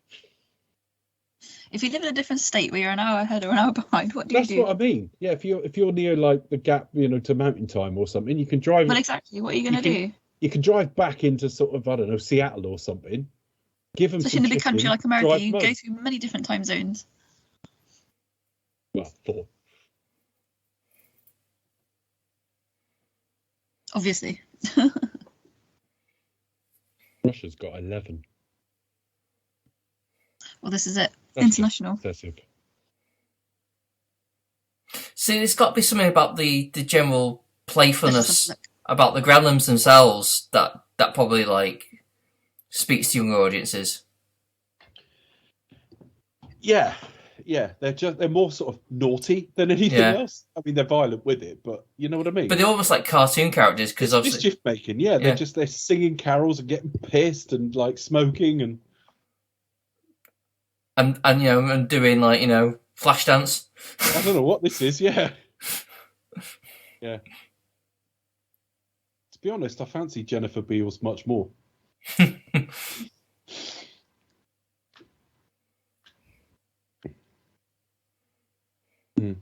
This film, it could be a bit shorter, couldn't it? How long is it? About an hour and 3/4. Yeah, probably. Because this is just palling. I love the fact she's still staying to work the bar for them. Yeah. That's dedication. Do you think at the end of the evening the boss is going to like check the till, check the amount of beer sold, and just sack her? Because I can't imagine she's getting paid for these.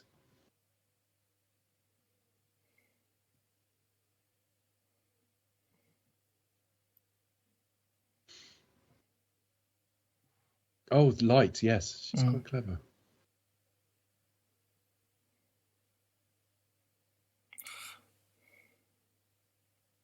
Yeah, she's married to Kevin Kline. The first thing I think of when I think of Kevin Kline is always A Fish Called Wanda.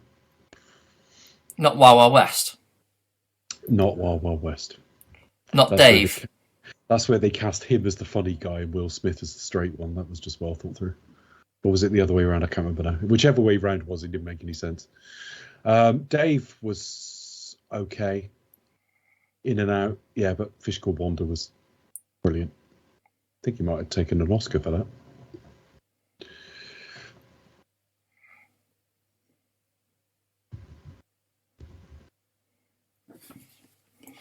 It took me years to watch Wild Wild West. Probably only saw it about 4 or 5 years ago. Because I just never fancied it, and it was the one with the giant spider. It's not great. Doesn't like to try to insert a giant spider into all of his scripts. It's quite forgettable, isn't it? That's the thing. I couldn't tell you much about it now. Obviously, the giant spider. Would I remember that if it wasn't for the fact that Kevin Smith told the story for so long? I don't remember very much about it. I just remember thinking, because he had almost a spy element to him, the Will Smith character in it, and I just sort of think that there was potential there. That is a series that could have been done very, very well, but that wasn't it. Probably wrong choice of director. It just seemed a bit kind of all Who wrong did it? all the way around. Oh, it did Guided Men in Black. Barry Sonnenfeld. Yeah. Okay. See, again, it's one of those things where the choice makes sense. You've just been in Men in Black. That's been a massive hit. Yeah, You've winning probably combination. Also, and then they come to Wild Wild West, and it's like Kevin Kline, and it's just like, you can see why he chose that over a project that he probably didn't understand in The Matrix. But obviously, it would have been a gamble as well, because it's completely. It would have new. been a huge gamble. Didn't pay off. It's like pre-Deadpool, all those Ryan Reynolds choices where you just go, well, I saw why he chose that. R.I.P.D. Or with an Oscar winner on a kind of modern reinterpretation of a Men in Black type film. It just happened to fail. He gets a Disney animation, but he happens to get one of their weakest ones. And Marvel becomes a big thing, and it's like DC are going to do it. We'll start you off. You can start off and be the Iron Man of this series, basically. The guy we hang the first phase off, and it's the director of like a couple of very successful James Bond films and The Mask of Zorro, which was a decent adventure film, and you can just see on paper while all those choices were made. This is her telling the story about her dad dying in the chimney. Gizmo's cognition's really good. He's looking quite moved by the story. Mm-hmm. They're quite expressive, aren't they, actually, considering? Like, the faces on the creatures are actually quite cleverly done, quite cleverly realised. I was about to say, where can I buy a Gizmo? But Channel 9, obviously. Yeah. Oh, baby Gizmo. And plus you are getting one soon, so watch out. Yeah, you can get a plush doll Gizmo on Amazon. Yeah, you can't buy them. You sort of press a button and they sing and they go they sort of and sing that song. Quality, because the third one I've seen, it looks much better than the first two. They've even got a Funko Pop. Yeah, you can buy a Funko Pop one, whether you want it or not. I think you can buy a Mogwai and a Gremlin. Okay, let's have a look. It's a good punchline to that monologue. That's how I found out there was no Santa Claus. Which was nice. Which is nice. And then I found the original copy of the Bible, which was nice. Then we found the Holy Grail. This is turning into like the Fast Show podcast. But as you know, listeners, when we talk about movies on our commentaries, we talk about anything but. And again, we mean anything B-U-T, not B-U-double-T for American listeners. We don't just talk assholes all the time. No, just some of the time. We also talk about cheeks as well. Cheeks, yeah. Don't be cheeky.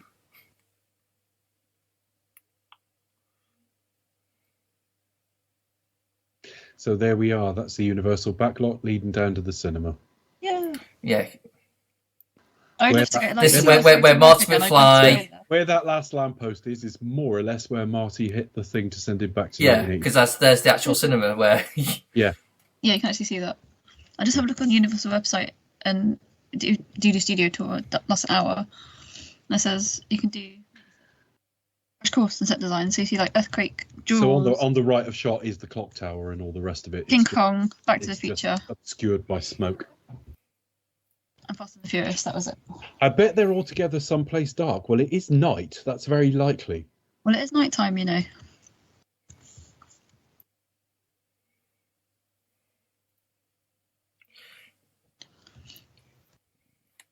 Dak, what year is it? What's showing? Some animated thing. Not quite sure what that is.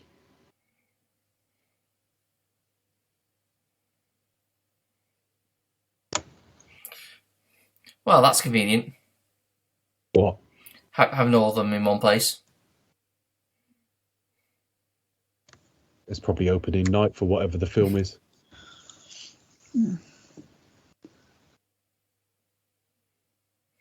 When did they get together and have a chat? Like, let's see a film. Let's go see a movie.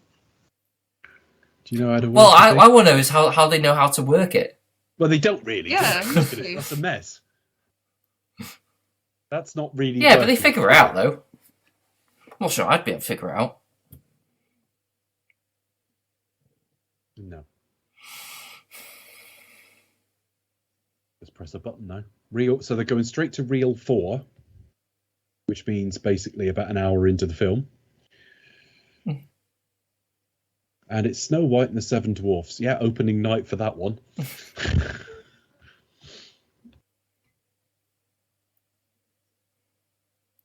So 1938, I think it is. Snow White and the Seven Dwarfs.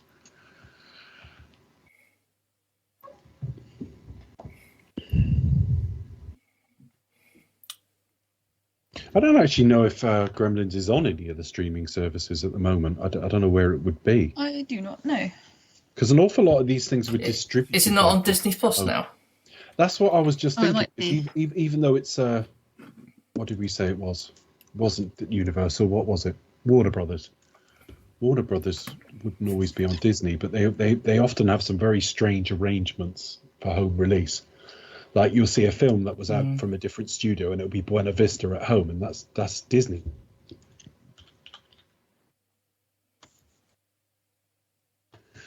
No, it's not on Disney Plus. It's Gremlins not. are characters created by Disney. Disney Plus is themselves. a strange platform now because I was watching The Last Duel on it, which is not a very Disney product earlier. No, it's because they've had a few different other mergers, haven't they? So Yeah. It might be on Now at the moment. Now TV. If you know. TV,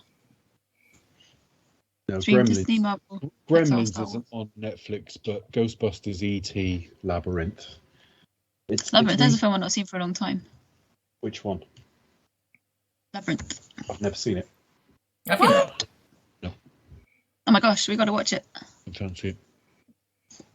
If there's any reference to Christmas in it, we can cram it in somewhere. Ghostbusters. I don't is think on it's there, really a Christmas film. I don't as is the 2016 version. Love Actually, if we've done that one. We've done that one.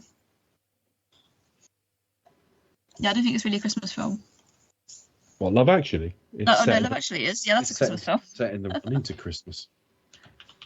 Labyrinth. Oh, Labyrinth. No, I didn't fancy it at the time. no.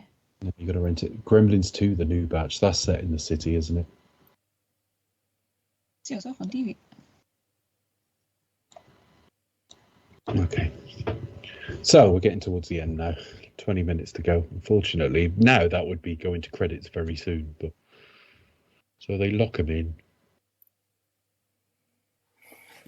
Under Gremlins. What is this? I bet they're not following Snow White very well. No, probably not. They've started with Reel 4. That's an error in my view.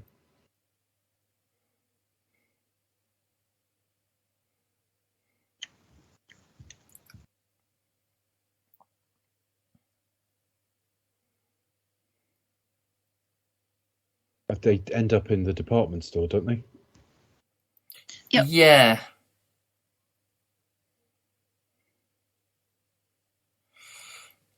That's a cliche in filming it, the hands just coming through. Yeah, bit of a real hand Jo- at that moment. Do you know it's also cliche, like that being able to hold them, like sort of just putting like a chair or something against like. Yeah, there are about 4 dozen. Yeah, and of that's them. gonna They hold can it, no probably open problem. that. Snow White and the Seven Dwarfs. What a waste of decent film stock. Sacrilegious. Sacrilegious. It was Cattle Queen of Montana playing there in 1955. A Ronald Reagan film. Fun fact. And then in the 80s, it was a porn cinema, Oh, that's sad, isn't it? which was very public spirited of a then elderly Ronald Reagan to get involved in all that while he was dead. president. I wonder if it was more Ronald popular Reagan- as that kind of cinema. Imagine if Ronald Reagan was assigned that cinema and he just had to film anything they showed in there. We're going over to porn. That's all right. We'll just suck you Sing off over. under the Resolute desk. We'll just put a camera under there. Crossing over 2 prawn.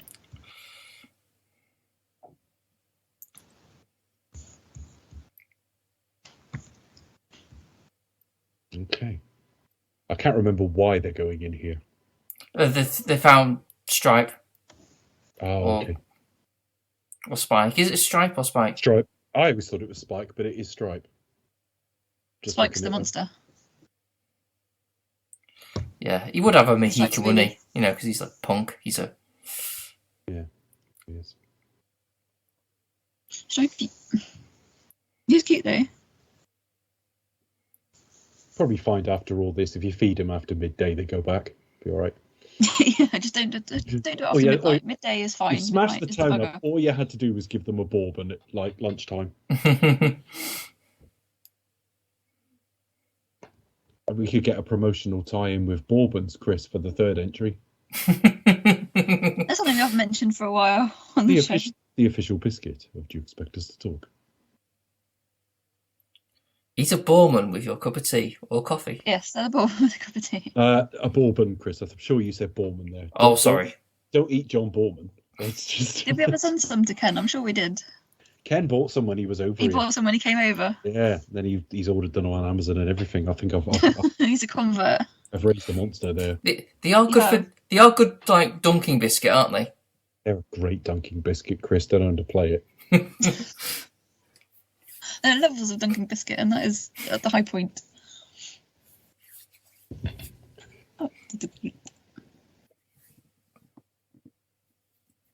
Well, you know how at the end of Rocky IV, Rocky not only ended the Cold War, but gave everyone listening an erection with that speech, right? Yeah. Well, Bourbons are like that.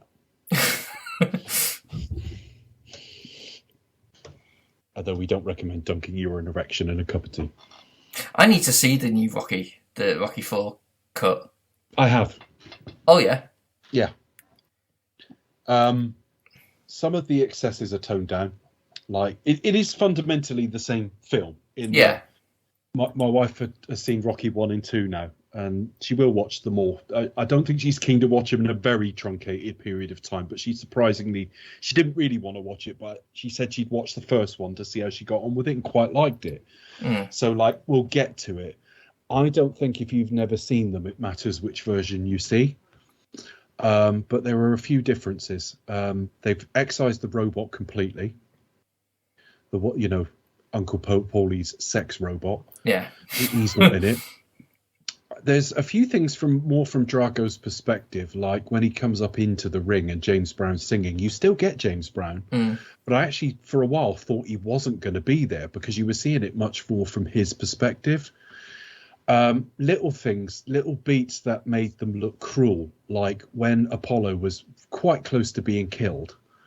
You saw Bridget Nielsen sort of take a draw on the other guy's cigarette. Well, that shot is still there, but it's at the start of the fight, so it's not as like cruel and heartless. Yeah, they've excised some of her dialogue, which I think might have a bit of history to why.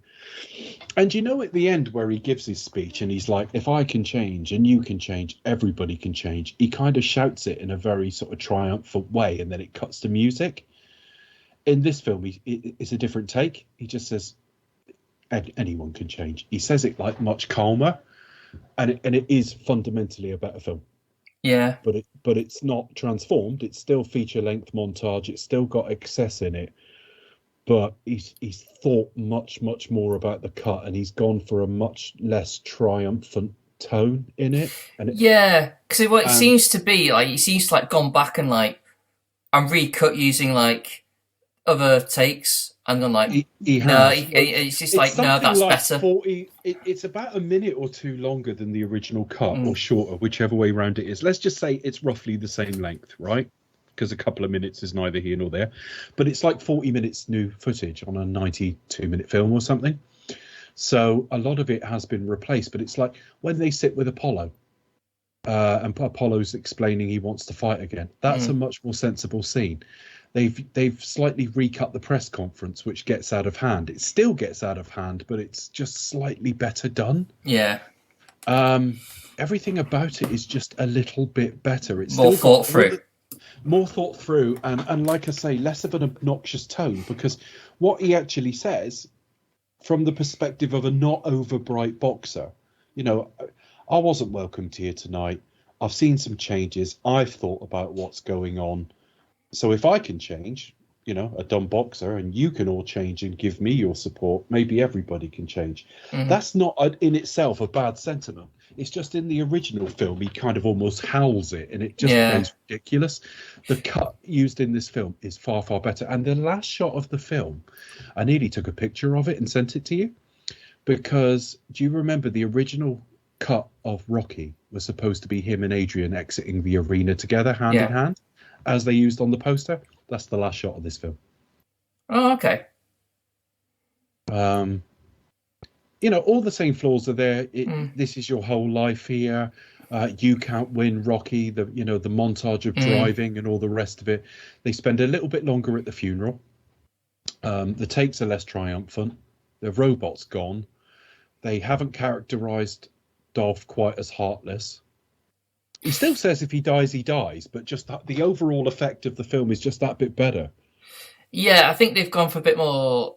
So I remember seeing some of the there's like an hour long interview with Stallone where he's like literally in the process of editing it and like going through it, and he's like talking through like his decisions and things like that, and he's like, oh, when you like grow older, you mature a bit, and you kind of like go back and sort of you rectify your mistakes, and you kind of like it's kind of like that's kind of cool. And he's going through like the scene with Adrian, and it's sort of just letting scenes have a bit more of a beat. It's like just feels right. I think they cut out the wedding anniversary stuff. But the way you mentioned about like how Apollo when Apollo like goes in, he's like he's telling Rocky that we don't change.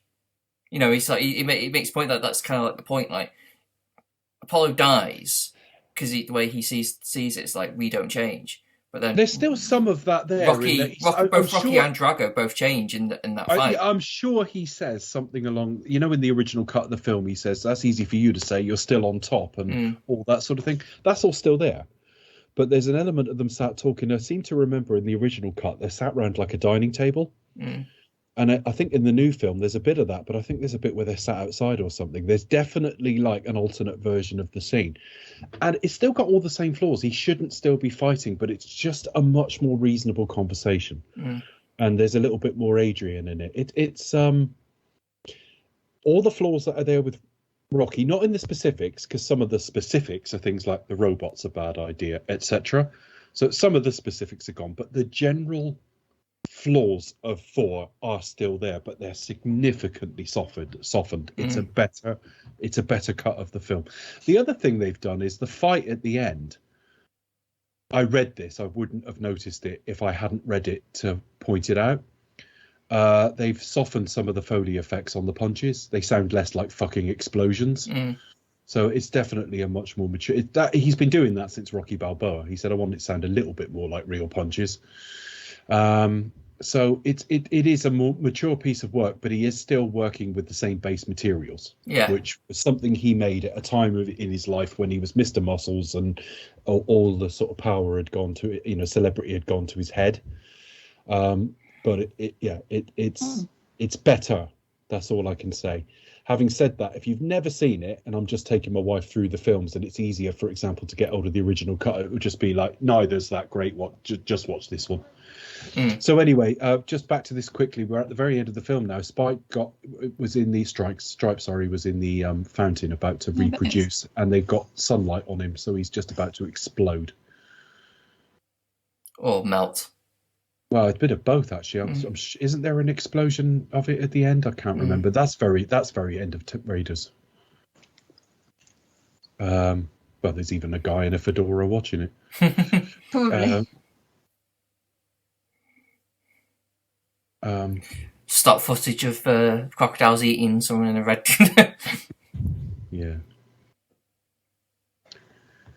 Yeah. Although it's an 80s film, we can confirm there's no footage of 1977 Roger Moore in the opening credits, which I think is the film's loss. Off topic, just heard back from my friend who's in America at the moment. Sadly, she didn't get to go to Universal, which is a shame. But oh well.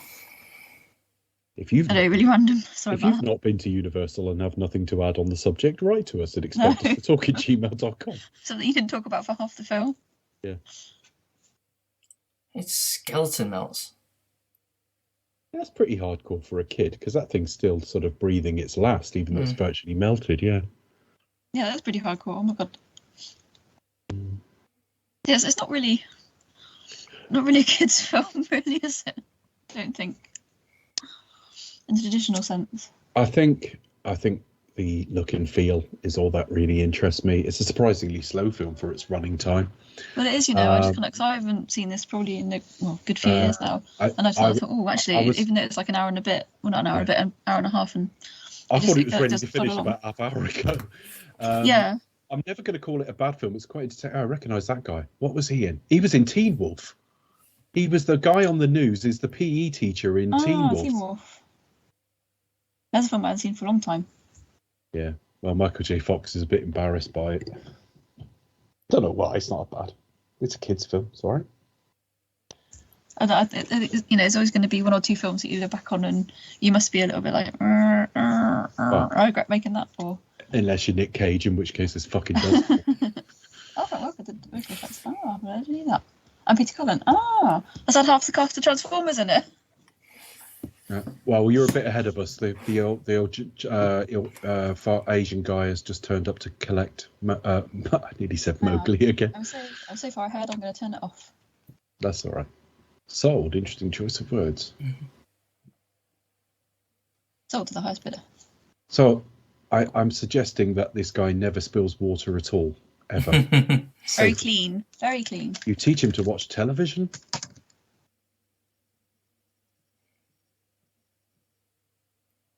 This guy is only about a year older than me, the father. That's just ridiculous how people aged back then. He's about 46 here. Oh, isn't it? Looks about 60. We were having this discussion on a but you do thread the other day. It's you, like you do find that it's a running joke in with me and my fiance, because we watched like an early 90s episode of like Crystal Maze, and you like see people's like profile come up their ages, and it's like, and you think, you play guess how old they are, and they'll say like, "Oh, I'm 19." You're like, you look like in your like late 20s. Like, how the fuck? I do remember. I don't know why it's stuck in my mind, but I remember when I was a kid watching like the local news, and they interviewed some guy at his house about some disturbance with neighbours or something, right? And it said 47-year-old, and I've never forgotten that, because when it cut to him, I thought, my God, it's 47-year-olds look old, and I've never forgotten that, because he had a comb over, a huge beard gut, and he looked about 70. Oh, God. And it's like, I'm that age in a couple of years. That's just like, yeah. Yeah. The worst one for it is watching Bullseye. Yeah. But I think they come from a certain gene pool anyway. Yeah, Bullseyes are like sort of special sort of time and place, isn't it? Yeah. It's basically populated entirely by people who spend every night at working man's clubs. Playing darts. Darts. Every week do like the weekly local darts tournament. Yeah, so their diets are a bit odd, and not only that, they're probably in a smoky environment, because that was pre the smoking. So they just age differently, and they say, "Yeah, I'm 30," and you look at them and you go, "Fuck off." And then, these two guys from the Midlands get to fight over a speedboat at the end.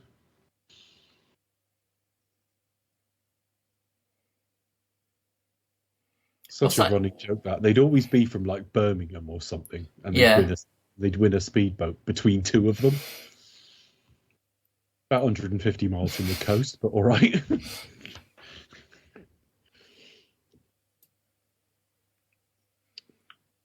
That dog's very polite, seeing him off like that. Take care. Yeah, they always say, "Well, we've had a good day, Jim. We had a good day, so we're not going to go for the." Yeah. There's an old man walking towards a big painting. Yeah. Oh, yeah. That's very, very matte painting. In fact, That is very much a matte painting, isn't it? Looks like he's on quite a small soundstage there, because it's painted in from about 20 yards in front of him. You can never... You can tell. You can tell they're fictional, so I'm not too worried. No, it's okay. It'll stand out more. Yeah, I do remember, and I didn't want to like ruin anything by saying it, but the last time I saw Gremlins, I remember not enjoying it as much as I did as a kid. It's still worth seeing because it's a very atmospheric film, and it is a bit of a Christmas classics now, particularly for our generation. So it's always worth going through. But I can't say I think it's a great film. But then we did Jingle All the Way last year. So... Yeah. Well, yes. Apologies, folks, but yes. I mean, so far I'm looking pretty good. I mean, I did It's a Wonderful Life and Scrooged, and my next choice is really good too. Yeah. Yeah, and what did I picked Love Actually and Jingle All the Way. So. Yeah, that's all right. That's good fun. You don't want every film to be... I never want to be a bad movie podcast, but I always want to do bad movies. And this wasn't one. This was all right. But it's not... Yeah, because the thing is, you want films that bring up conversation. So sometimes they're good films. Sometimes you have to be... You want to praise good films. I just think it'd be the most depressing thing in the world. Certain people of certain temperaments can do it. How did this get made? I'll listen to forever. Not every episode, because sometimes I haven't seen the film. But I never tire of that. But I would tire of creating that. I would tire of, like, what pile of shit are we talking about this week? And it is good. As funny as it can be to like slate things, we like to sit and praise and talk about what's good in things. So you need a bit of a mixture. And Jingle All the Way was great because I'd never seen it. I had to watch it first just to know what it was that was coming. You can't commentate on something you haven't seen. But we've done a bit of everything, and we've done things from different eras. You know, this is 80s. Next year's will be 80s. In fact, the last couple of years we've done more 80s than anything else actually. But we've done some 90s and we've done some 40s and 2000s. So, yeah, as the years are going by, we're racking up quite a few of these. Yeah, I mean, we've got quite a few ideas. Obviously, Home Alone, Christmas Vacation. Yeah, we'll do Home Alone one year. When I say it's unlikely to be my choice, that isn't that I don't want to do it. It's just that, like, my brain probably won't run to that. But someone will choose Home Alone. We know next year we're cheating a bit. We're doing a Thanksgiving film. We're doing Planes, Trains and Automobiles. Spoil it. Spoiler alert. We talked about it before. I don't mind saying that at all. Yeah, so... We may even do it a bit earlier just to fit suit the time, like early December maybe. We may even choose to do 2 next year. I'll take my choice and then sort of Chris can choose Christmas maybe. We'll see. But, you know, as long as it's kind of cold temperatures and heading home for holidays, I don't really mind too much. We're coming towards the end of the credits now. So as for me, you can find me on at the Pasty Kid 1976 on Twitter. You can find me on Cinematronics. You can also find all the episodes on Podbean now, which is you can also find all the episodes. They'll be linked up in the website in cinematronics.co.uk, but it's on Podbean, and you still find it on iTunes and Spotify and all that jazz. Should all be on there slowly but surely. But yes, you can find us all there, and YouTube. Yeah, so you can find us all across social media. Do Expect to Talk. If it was on Facebook, Do Expect to Talk. Twitter, at Expect to Talk. YouTube, Do Expect to Talk. And as Chris said, you can find us on Apple Podcasts, Spotify, Stitcher, Podbean, Podbay, anywhere you like to listen to your podcast. What you can do is, I'm going to rip this off another well-known podcast as well. If you want to leave us a glowing 5-star review and a rating, it helps us to rank higher and attract more listeners. Perhaps say you're on one platform, you might be on Podbean or Podbay, and leave us a nice review. Why not go onto another platform, perhaps Spotify or Apple Podcasts, and leave us another review there as well? That's a good idea. If you've got like 90 seconds to spare, why not do that? That'd be really helpful. Thank you very much. Okay. Well, as this sort of stands apart from our regular series, I'm just going to sign off by saying Merry Christmas to you all. Thank you for your support this year. Apologies, it's been a little bit patchy, and we'll see you in the new year. Merry Christmas. Merry Christmas.